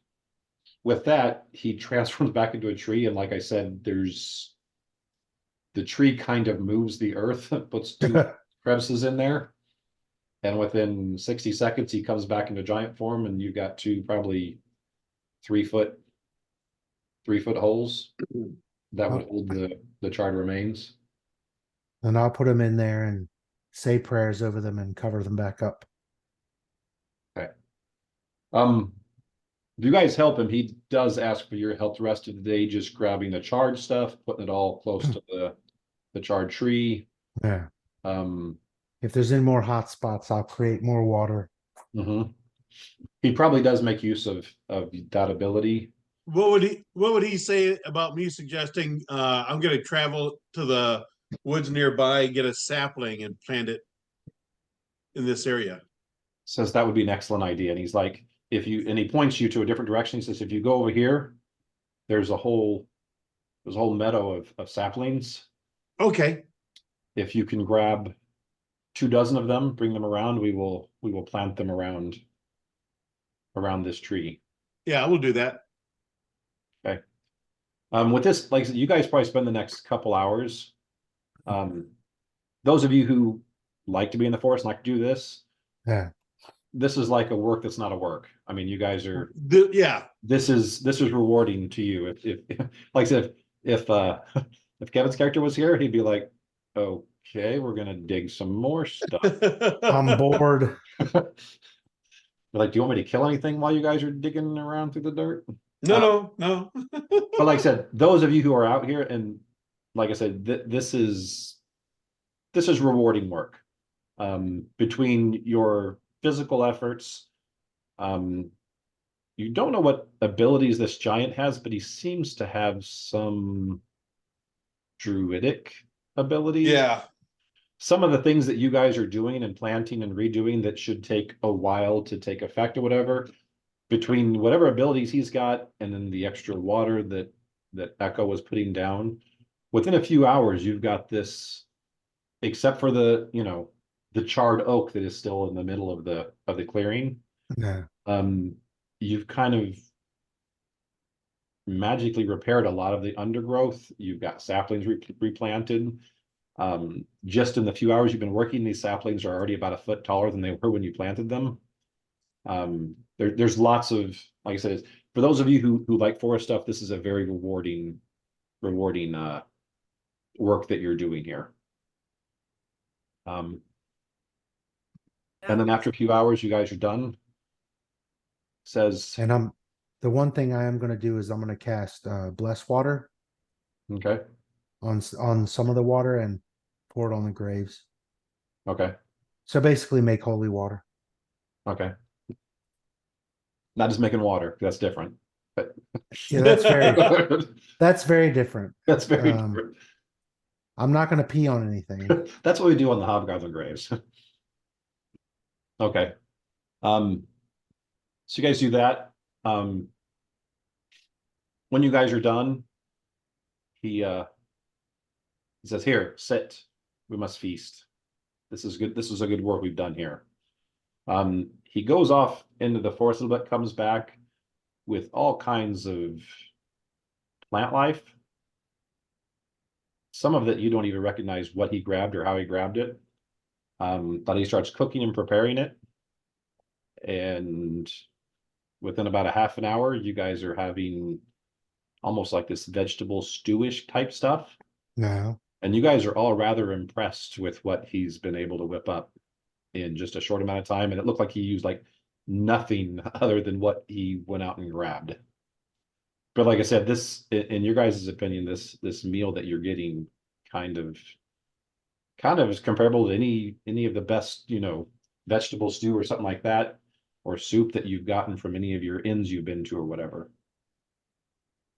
So he does this, and as one of you guys are like sitting there and you're like, wow, that's pretty good or whatever, he kind of winks and smiles and he's like, told you, warrior is not my thing. He's like, tending to the grounds and food, this is my passion. Druid chef. So he's like I said, as the whole time you're doing this, he's also very talkative. What do you guys share with him, or what do you purposely not share with him? I don't know that there's too much that we need to purposely keep from him. We can tell him that hobgoblins and goblins have sort of made their presence known in the woods. He's not the only one to have seen them.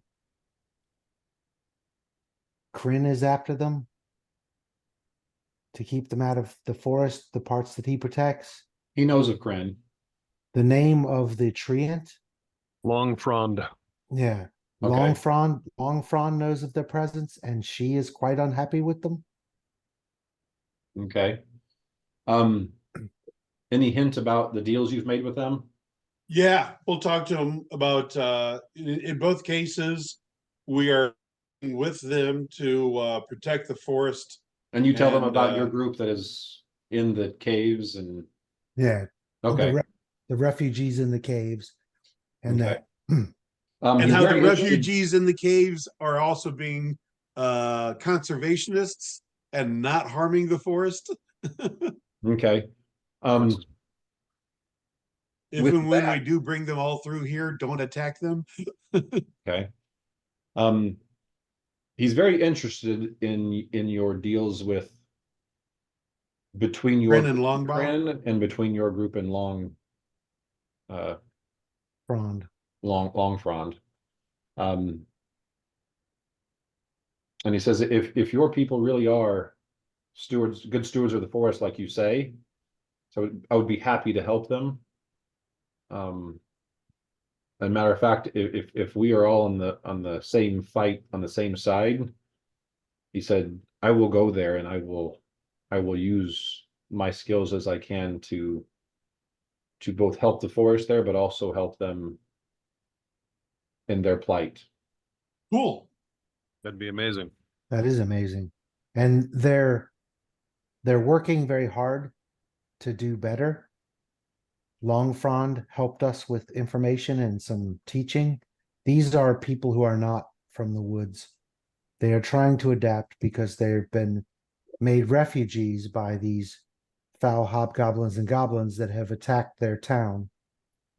But they're doing a lot better now Okay. with her help. Says I will try to be more patient than I was with you, and at this he looks at Ephraim and gives a wink. Says but yes, again, I apologize for my hasty first impression, but I'm glad to have met you. And Well, if you want to talk first impressions, Long Frond and her first impression Oh, man. really didn't like us. So yours was not that bad. I must apologize. We're not used to your kind taking as good care of the forest as we would like. And I think Kryn wanted to eat us. But he came around too. That he laughs. He's like, yes, I'm surprised he didn't eat one of you. Well, I healed him. I think he would have felt bad if he ate me after that. Okay.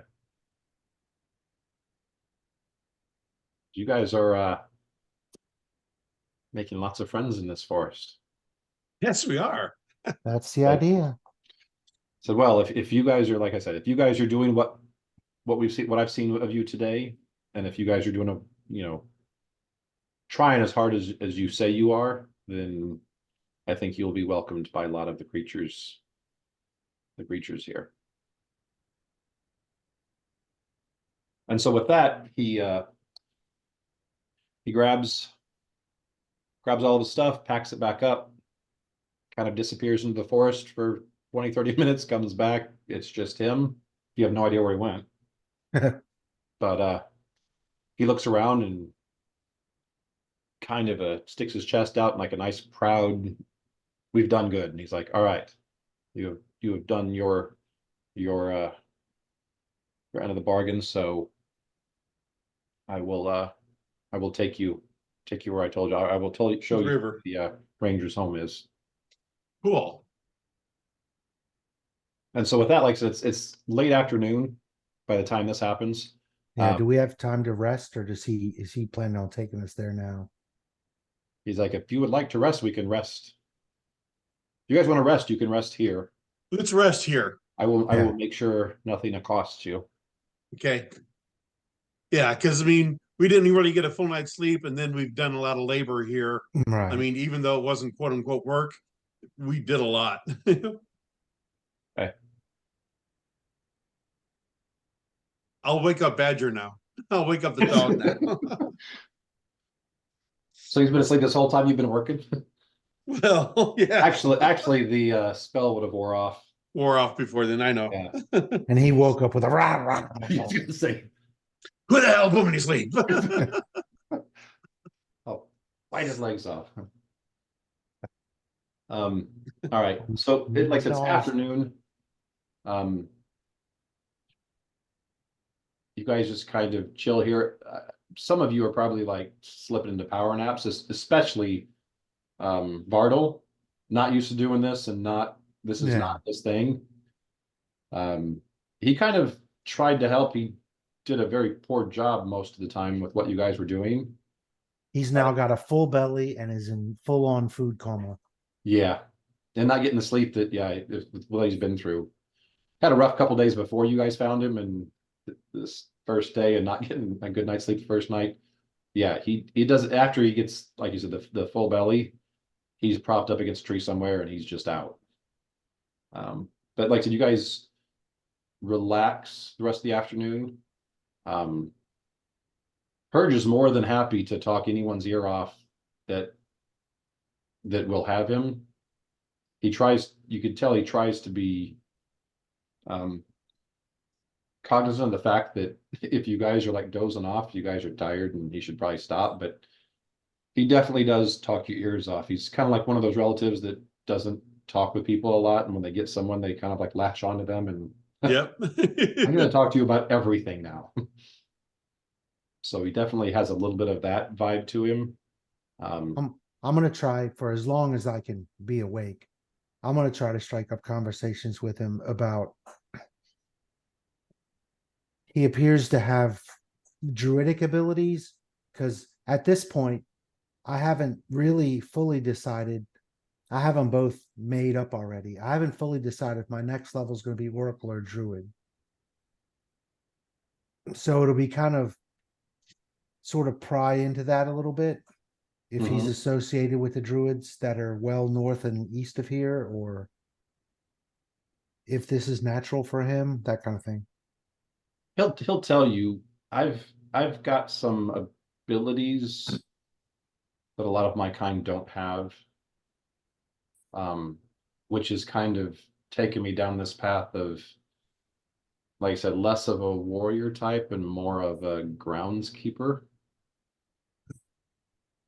And he said, so I think just my passion for this has kind of helped me develop these abilities and these skills. But he said, I think I am, all of us are are protectors of the forest. But he says, I think I can feel the forest, and whereas a lot of my kin can't. So he didn't train with druids. No. Okay. I tell him I understand that. Mm-hmm.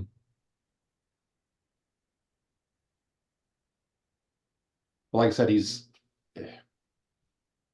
like I said, aside from you can kind of tell it doesn't take much to set him off, and he kind of goes from 0 to 100 just like that. 0 to pissed off in 3.2 seconds. Right. But the more you guys work with him, he seems like an overall good fella. Just he's kind of impulsive, and especially if He's just passionate about what he does. yeah. Yeah. And he kind of flies off the handle instantly, and then cools off just as fast, and whoops, sorry,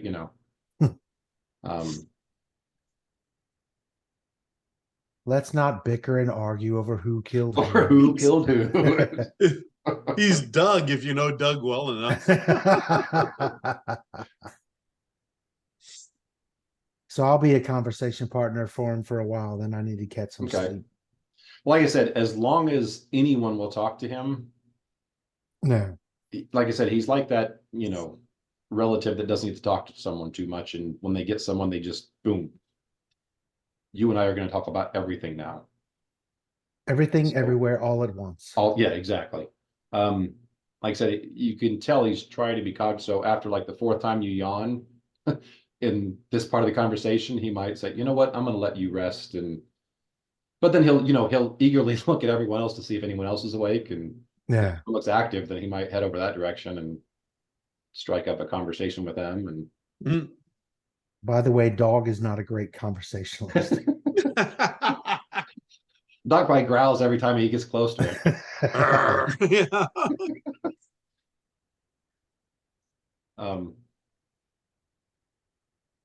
I would think after the 2nd or 3rd time he growled at him, he brought him some like worms or something like that. There you go. They're happy. They're best friends. Tried to repair the relationship, Right. if it's possible to repair a relationship with a badger. You bring him earthworms, it is. So, so like I said, the rest of the day goes fine. You guys rest. You guys sleep into the evening, and then through the night. And yeah, this is a very peaceful clearing, and I assume all of you guys do actually take him up on the full night's rest and Yes. watch. Nothing sneaks up on us. So as far as you knew, nothing snuck up on you, because you guys are all still alive in the morning. So And we woke up. and you woke up. So Well, that's nice. so so yeah, next morning you guys start waking up, and he kind of has you something else to eat. This is more of a mushroom and greens kind of a salad thing. Okay. It's surprisingly, tasteful. You have noticed that everything he's fed you has been 100% vegetarian. I have noticed that. Right. Well, except for the earthworms for dog. Right. But like I said, the flavor seems to be pretty good, especially considering you guys are used to eating like lots of meat and like dairy and mushrooms and stuff based on Yeah. what you're getting from the caves. Right. So it's nice to have the fresh veggies. You wouldn't want to do this all the time because steak, but but like I said, it's a nice change, and like I said, he does do a good job with what he fixes. So so after that for breakfast, has a few pieces of fruit that he gives you, and then he says, okay, I'll fulfill my end of the bargain now. I'll show you where the rangers live. Warm And up and so- follow the giant. And so, yeah, you guys start going. Like I said, you guys were going fairly directly north because that's pretty much the directions you were given, and you knew you had to go north. He's Yeah. going a little bit further east. hang on, was it east or west? No, I need to look at the map. Okay, he is going a little bit further east than you guys were headed, but it's still generally north. Yeah. He basically gets to basically one of the bends in the river. And he kind of points across the river and he says, you see that hill? And he points at a hill and he says, if you go just to the right of that hill and keep going, you will run right into the ranger's home. Cool. Perfect. Thank you. And so with that, he says goodbye and says, Thank you, Herc. And now you are going to go help the yeah, he says he basically asked for who he should ask for, and he says, I will, after I finish with what I'm doing here, I will head down that direction and I will look up your clan. okay. Who do we have in charge of the watch? In charge of what? Probably The Nanette, watch? Nanette or the twins, I would think. Yeah, so we'll Nanette is give, probably, once you guys gone, Nanette is probably the most martial. yeah, we'll give him Nanette's name Okay. and tell him that all of us sent you and that you're there to help and they should receive you warmly.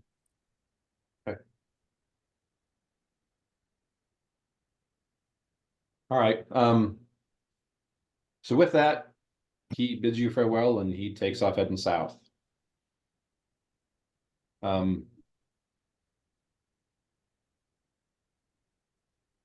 The only thing that he did leave you at the edge of a river, and Well, we've it's figured out rivers before. right.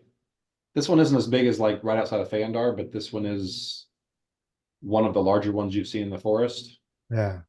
And it does have, it's not fast moving water, but it is moving water, and it's not fairly still. So you will need to figure out how to get across or need swim checks, or How far across is it? the most narrow part you can find is probably 30 feet, 40 feet across. So then Valky can fly when she needs to. Mm-hmm. So you can fly across with a 50-foot rope that would allow us to set up what we've done in the past to be able to ford the river. Yep. Oh, one last thing before he leaves. Almost forgot this. He tells you when you cross the river, he says, be careful. There are a fair amount of fae in this area. And like myself, they too are distrustful to outsiders. The Fae. So Are they 500 foot tall? Because we saw. are they like that? Talk about the 500-foot tall chick that we saw. No. You mean like the chick on the map? No. So, yeah, he does give you like it's almost basically as you guys say goodbye and he turns to leave and then he stops. He's like, oh yeah, FYI, there's on the other side of this river, there's more fae than that, and like I said, they're not always as trustful. They're kind of like me, is they're not really trustful of outsiders. So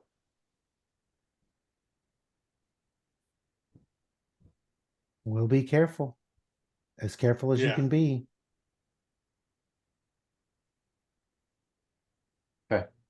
We'll name drop. Yeah. Lots of name dropping. yeah. All right. So what's your plan to get across the river? Have Valky fly a rope over, secure it to a tree, secure the other end on this side so that we have a fairly taut rope, and then make the checks to ford the river that way. Okay. So same thing you've done before, like at Vanguard. Yeah. How Okay, deep? How deep does it appear to be? I got Um, back. it looks like towards the middle, it could probably get 8 feet deep. So So it's is over it your head, but not a ton over your head. worth maybe trying to find some fallen limbs to make a raft of sorts and so people can go across on that. Pull themselves along the rope on something that floats. Sort of. You And could you said it, you'd have to make a crafting check to make a raft. yeah, you said it's not a rushing river like in Fandor. No. Fandar is only like maybe 6-7 feet deep at the deepest. Yeah, but But it's fast. that thing is carrying the water of everything that comes out of the mountains. Right. So not only It's is it rapids. cold, but it's a faster moving, water. Whereas here it's moving, but it's not near as fast. Right. There's nothing even close to white water here. Whereas there's parts of the river by Fandar, parts of it that get a little more shallow, you get white water stuff in there. Right.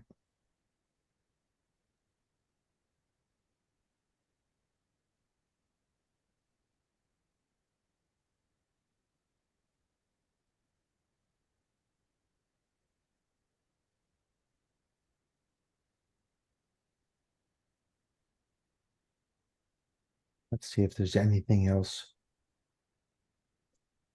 that I have. Well, you should be fine with a rope. It's not like it's. Well, yeah.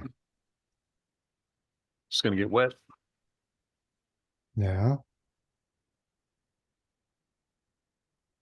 mean, for that matter, we could probably have Valky just fly us over one by one. She can probably handle our weight. I know I'm. Strong enough to No, do you that. have to. Whoever's got the fly skill, you can fly with up to a light load. Yeah, we can build Yeah, a small raft. So Um, I could put our pull stuff a on it, raft and I over. will. I bet I could Yeah. pull a raft over, don't you think, Mike? Like Yeah. somebody's sitting on a raft, I could probably pull that. The current's not too. yeah, the current's not that strong. You could Yeah. easily pull that, but yeah, you couldn't carry someone and still fly. Right. Stay dry then. But I've got prestidigitation, so I could dry us. Dry us off, yes. And that's a 0-level spell, right? Yep. So, Yeah, you're the blow dryer at the end. Right.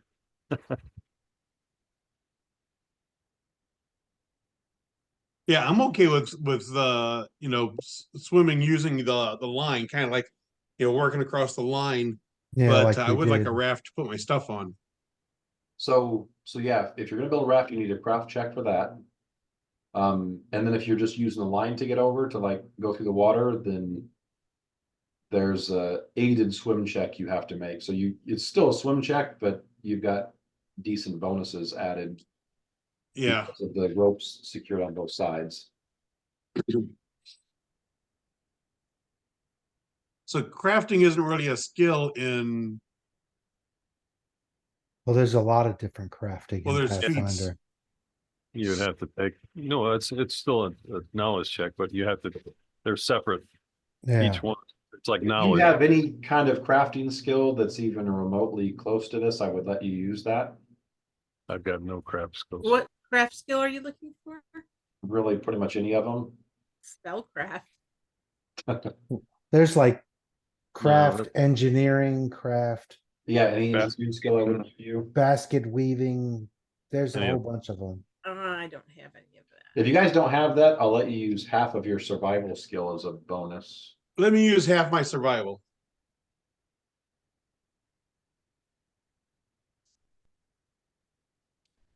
Come on, here you go.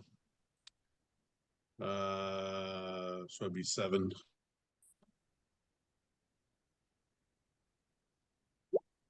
Oh shit! Yep. So it doesn't take you guys, grab some loose logs you can find it. If not, you cut a few off, lash them together. Ephraim does a great job, gets you enough of a raft that one body or some gear could fit on.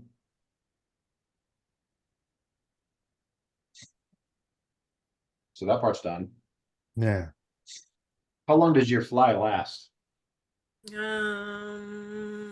me let you know. A while. Is it a minute per level or a round per level? It'd be It's a minutes. I don't have it because I did her spells in a different format, so I don't have the details. I have to dig in. Hang a second. I'm looking it up. But I would think it would take 1 minute per level. It would take you about a minute to get a person across and let them get either them get off there or get their stuff off there. I think that's more than fair, honestly. So a minute to do that. So if you guys are 6th level, you got 6 minutes. How many people? Now, obviously, Well, I'll go along in the water while you're taking the raft with the equipment on it, with my equipment at least. okay. I'll even go first. Okay, if you're going to be in the water, you got to make a swim check.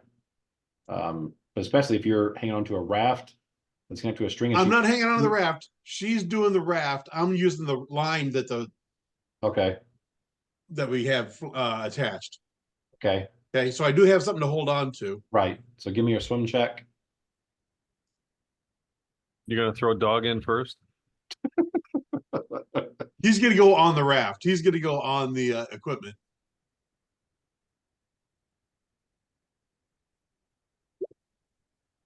Okay, no problem.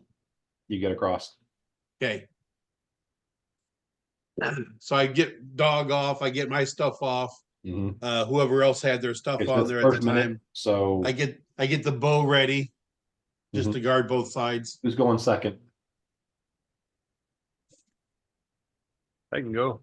You need a climb, You swim need a check? swim check, just a raw swim check. 8. Actually, that made it by 1, but that made it. That's good because I don't want to drown.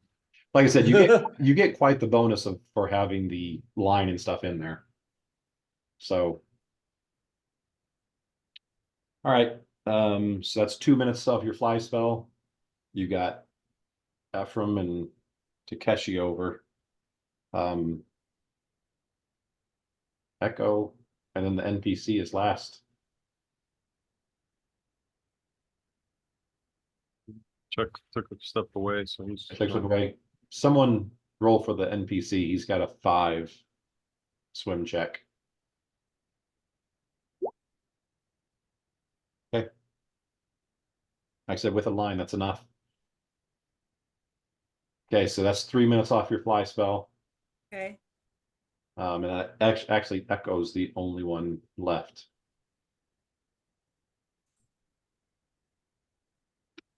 Give him a minute to come back. Actually, while he's doing that, I'm gonna go refill my water. I'll be right back.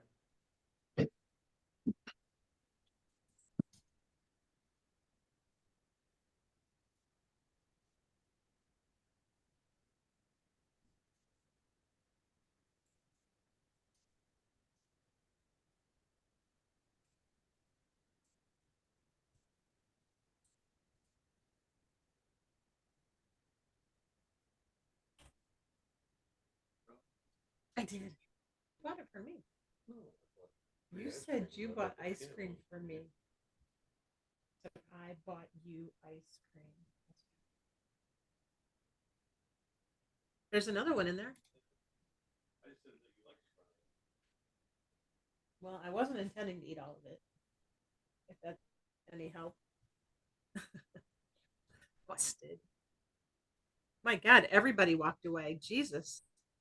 Hello, hello, hello. We don't want to talk to you. Oh my gosh.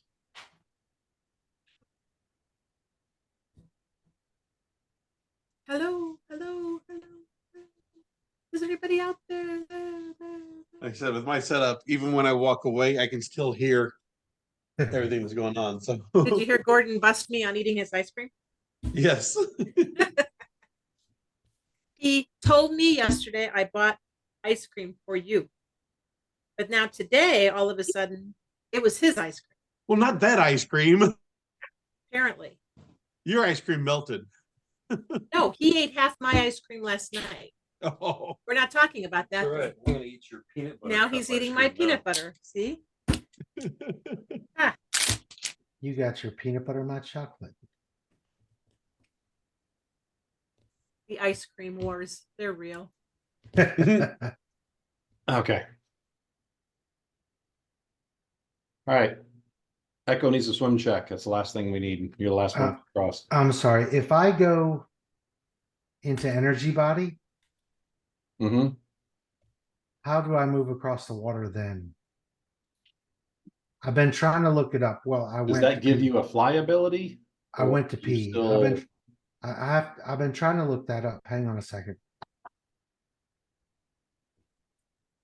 Because I don't trust my ability to swim because I'm wearing heavy armor. Let's see.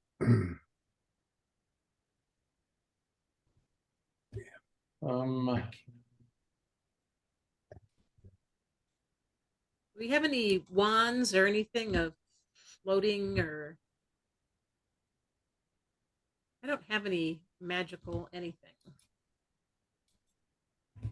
I have a wand of cure light wounds. That doesn't quite help us. Only if you fell off a cliff, then you could help yourself. Yeah, nobody needs to be hurt. I don't have any magical items. Nothing. What is energy body? I think that's a mystery. it is. Okay. Yeah, I have a. Oh, that doesn't. I got nothing. Um,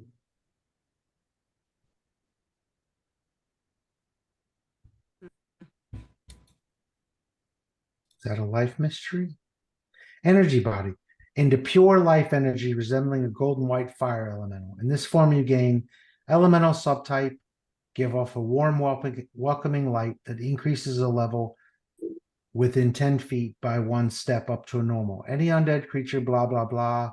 Creatures wielding melee weapons, grapple, attack, damage. Your ability to heal yourself as a move action.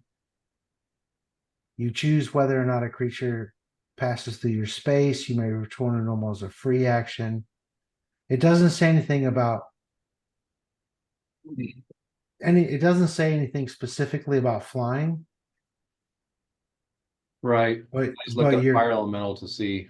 your pure life energy resembling a gold white fire element. Right. You gain the elemental subtype.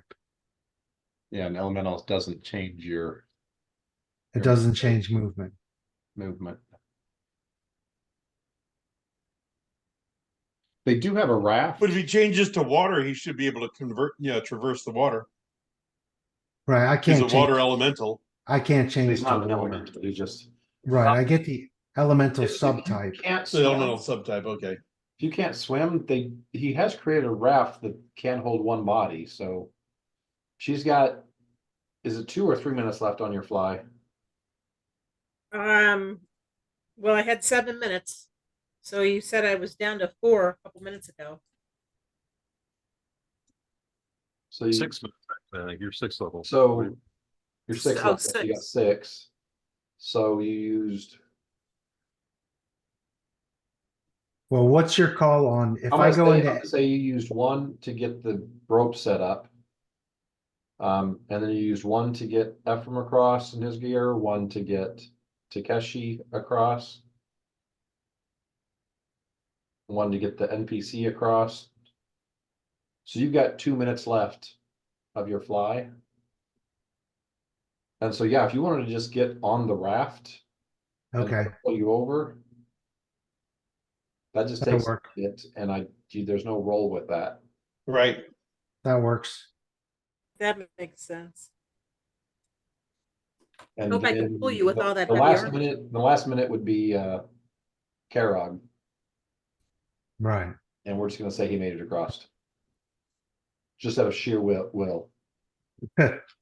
Out of sheer stubbornness and Amazing. anger. Hmm.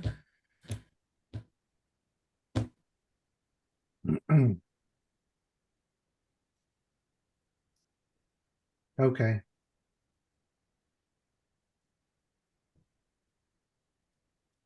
Okay, So we all made it across. y'all made it across.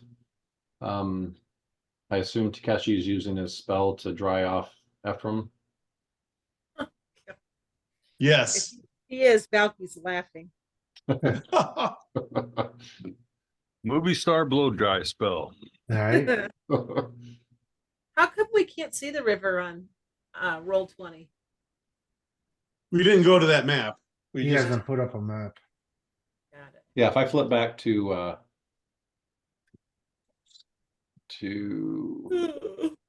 this map, whoops.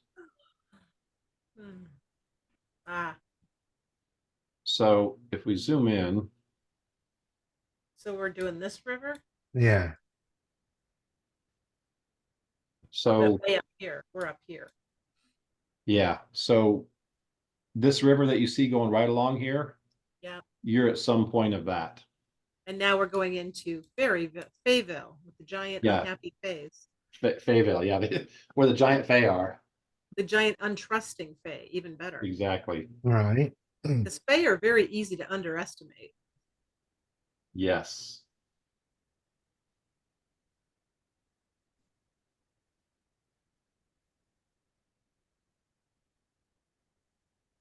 Hmm. So we cross that river and then head off to the right of the big hill.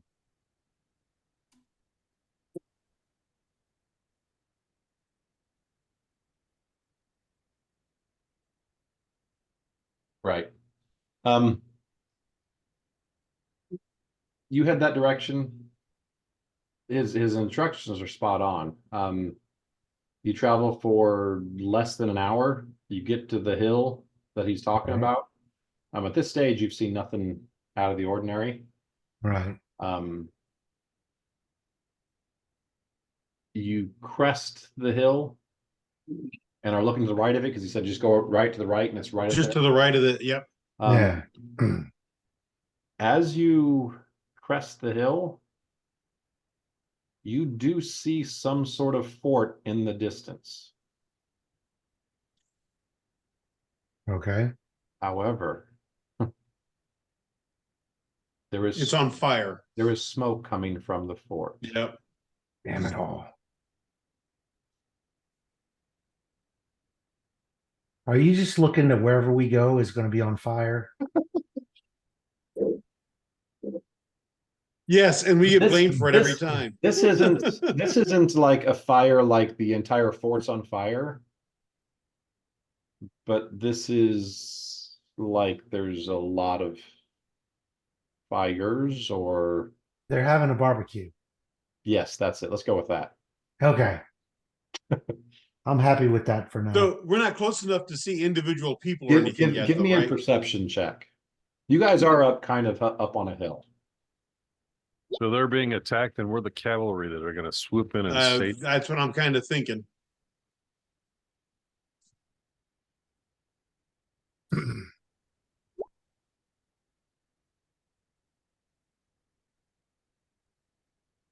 Your perception's okay. Michael, you're not making much out other than you can see a fort in the distance and you see Yeah. the smoke you're talking about. Right. Takeshi, you see with your perception, there's more smoke than you would think to be in a fort the size of that. But like I said, it doesn't look like it's on fire. But just something is odd to you about it. They're having a hell of a barbecue. Right. But Valky and Ephraim, you guys are seeing all this extra smoke, and with your keen eyesight, you see that the far wall in the fort has collapsed, either been knocked down or the fort is no longer a defensible fort. Now it's a threat. Yeah, exactly. It's a threat. Because that's how many walls they have left. Yep. But yeah, you're seeing, like I said, you couldn't see, but you guys are elevated a little bit. And like I said, it's almost imperceptible with how far you are away. But like I said, you guys had some sharp eyes and you're looking at it and you're both kind of looking and one of you leans to the other one is like, does that look like that far wall is like damaged or missing or something? The other one's like, yeah, I was just about ready to say the same thing. And so you guys look, squint a little bit more. And it looks like, yeah, the far side of the fort has been breached. I want to send Sly and see If we can figure out whether they're still under attack or if they're recovering from an attack. Okay. Um, so you want him to get down close and get details, you want him to stay high and stay safe? He's a bat. I don't think anyone's going to go after him. I don't want him to fly through the fire, but Famous I last want words? Yeah. are these slee stack? I think I see slee stack here. That's Godzilla over there. Yeah, I just want to get him. I'm just trying to figure out whether there's a battle going on, so we know if we're walking into a live action scene or if we're Right. So he gets up in the air, flies over there, and you can talk to him while he's over there, right? You don't. Do you have to wait for him to come back? empathic link and speak with master. And how far is that link is? I think it's a mile. Okay, that's enough. So Sly gets up, flies up there, and as he's closing in, you can tell he's feeling a little uncomfortable. You're starting to see Faye all over. As he gets in, looks closer at the fort, he'll tell you it looks like recently one of these walls came down and it was breached from the outside. Would the Fae be expected to be there, or would they be the antagonizers? Well, here's the thing, and he's got an 8 intelligence. Yeah. I don't know if he'd make the connection. He's going to tell you that what he sees in there right now are the fires are left over almost like campfires, cooking fires that were fairly large, maybe last night. But it's just kind of left over. Everything's been left. But he will say he sees several creatures that could be Fae, like sleeping or slowly wandering around the courtyard area.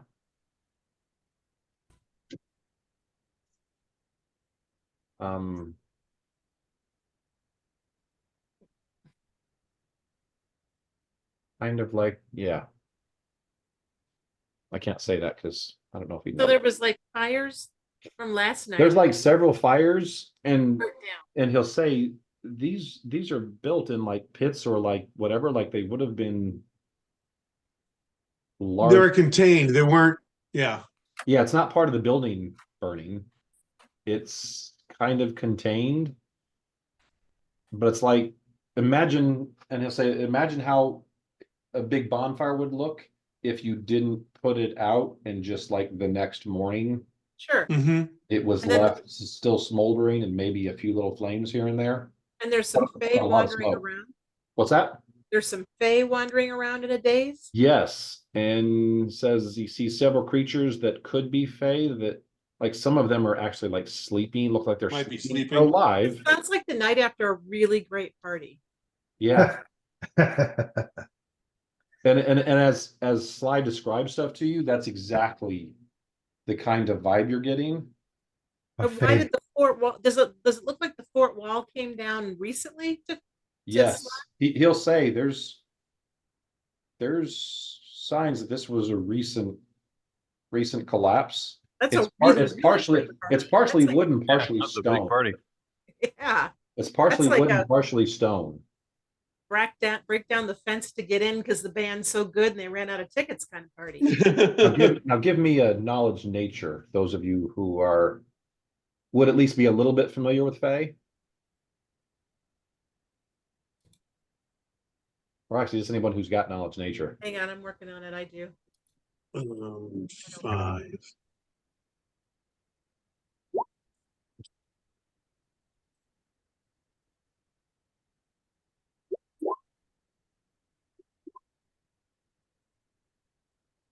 Okay. Ephraim's clueless, but both Echo and Valky. As Valky's describing this and talking about this, what she's getting back from Sly, Echo starts to say, wait a minute. So this is a stone wall and a wood wall. Fae wouldn't have taken down, they can't take down something like that. It's not like they have siege weapons or anything like that. The Fae couldn't have done this, but obviously the Fae are in control of the fort right now. But like I said, those of you who know Knowledge Nation knows Fae, they're like, you're like, they wouldn't have had the means. I mean, they could have flown over, climbed over the walls and stormed it and taken it out. But whatever took down those walls, that was something big and something almost like a siege engine or something like that. Or maybe a mad wood giant? Could a wood giant do that? Several large giants, maybe, yeah. Are we confident that this is where the Rangers hold is? Yeah. This is exactly where he said the Rangers' home was, and you followed the directions to a T, and it's right Yep. where he said it was going to be. And does Sly see any markings that would confirm that? Other than it's the only fort that you can see in the immediate area, no, They don't Nice. have any symbols or anything up? not that you see. Does Okay. Sly see anything that's not Fey? Any other type of creature that's not Fey? He sees lots of creatures, and I don't know if you know everything that's a Fae. So he's not 100% certain, okay, this is 100% Fae. Sure. But he's Okay. seeing several creatures, and the ones that he doesn't know what they are, he's like, they could be Fae. I mean, Yeah. We but need a closer look. but there's several Okay. creatures that he does see in there that he knows that, when he describes to you, you're like, that's definitely, that's a Fae. Yeah, we need a closer look. A bunch of Fey nets. So we need to just head in that direction. Stealthily. Perception on Fey is really high. No, they have hangovers. We need to go in crashing cymbals and tooting I horns. just say loud drums. Start yelling top of your lungs. Or maybe we go with a different strategy. We come in with coffee. There you go. I think the Rangers summoned the Fae to help them defend. And that got Rangers, them drunk when they were successful. Sure, after they won, they celebrated. That's not a bad theory. I like that theory because it means the Rangers are still around. I like that theory too.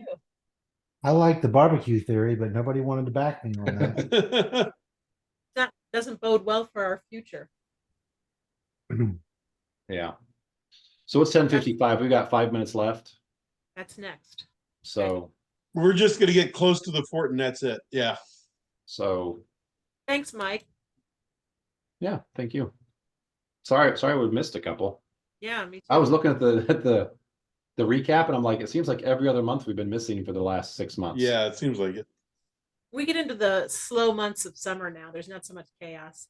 There you go. Well, here's the deal. Also, Les has said, so I think have I talked to you guys about the change that's coming up with the Sunday schedule? Yep. Yeah. So Traveler's going away. So Traveler's Right. going away and A team. A team's going away. So B team is going to be twice a month. And apparently you're going to run this twice a month. Right. So, Mike, I can't remember. Are you taking first and third or second and fourth? I don't know. Because whichever one you're taking, I'm So- taking the other two for Right. my campaign. Right. So I came up, so Les had told me this is what he wanted to do and that he wanted to do this and keep everyone gaming. So I came up with a mesh that was tough because several of us are in one campaign or not another or back and forth. So I did come up with a way that has us to where. So me personally, Well, so whatever he's doing B team on, if he does B team on first and third, you're doing this on second and fourth. correct. And then I will be doing my campaign on first and third. And second and And fourth, doing Les will be this. doing quarantine. Yeah. So he's So there'll be two campaigns every Sunday. Yeah. And each campaign, there'll be 4 total, and each one will be twice a month. And each person that wants to play will be in one or Have two someplace. campaigns, Right. but each campaign will have 2 times a month. Right. That's awesome. Yeah. So it allows, I know a lot of times we were talking, and especially when we were talking about B team, one of the complaints was from several people is that I'm part of 3 campaigns or 4 campaigns and I can't keep track of, Right. Right. we only play once a month and it's hard to keep track of 4 campaigns. And so this is a way to kind of still get us playing most of the Sundays, Yeah. but limit all the campaigns that people are in. So Yeah. Amen. so the campaign should be start to progress a lot faster Yeah. because Yeah. each one's going to get 2 times a month. You Are don't, we gonna- you just don't get good. You don't get your finesse going if you're not playing more often. I don't- Exactly. Right. You think we're gonna get anybody else in this game? Well, here's the deal. So I know I had like 1 or 2 people, like Matthew, for instance, Matthew from A team. Yeah. He's one of the ones that now is in nothing Oh, because he's not in B team either. because he's not in B team. Yeah. He's not in here. Now he might join Les's other new one. Right. But so Matthew might be one that would want to join this campaign, maybe. Yeah. I don't think it affects us much because most of us are in A team, or most of us are in B team, B team. B team. or in this one that are here. Like I said, Don's the only one that's in one of them, but he's got his other. He's got camping. He's gonna be running. Yeah. I'll be busy. Yep. Yeah. So yeah, it's basically going to be back and forth, between B team and this for Yeah. most I of us. will regret not being able to play a Don run campaign. I mean, I enjoy both the campaigns, but if I get killed off, I'm just saying I'm going to be begging at your door, Don. Well, Right. in 6 years, when all these campaigns finish, we'll start up in the woods. Yeah. So here's the deal. And the other way I did this, and I'm going to take credit, but it was probably more just dumb luck. Everyone's got a 1st edition and 2nd edition option for each Sunday as well. Yeah. So for instance, if you were tired of playing in my campaign, which is the 1st edition campaign, at the same time, either Les or no, it won't be Don. So Les will be running a 2nd edition campaign on my 2 Sundays as well. So everyone has 2 options to play. Yeah. And I was thinking more about the guys that are in Traveler right. and where they're gonna choose to go. So we got Andrew, Eric, and Dan. Right. Now they may well choose to go to. They might choose Like- to do Les's new campaign. And some Yeah. of them might not want a game for Sunday, so they might be okay with just taking Right. one campaign and just doing the 2 Sundays. Yeah. But they're in Traveler. But I don't think they're in B team. So there'll be more people, I think, that end up with no campaign. There will be a few of them. And so, like I said, Matthew was one that stuck out in my head. So, Yeah. So they'll have to choose what they want to get involved so with. yeah, he'll choose Andrew's in what he wants to play and I know. which campaign he wants to play in. What's that, Gordon?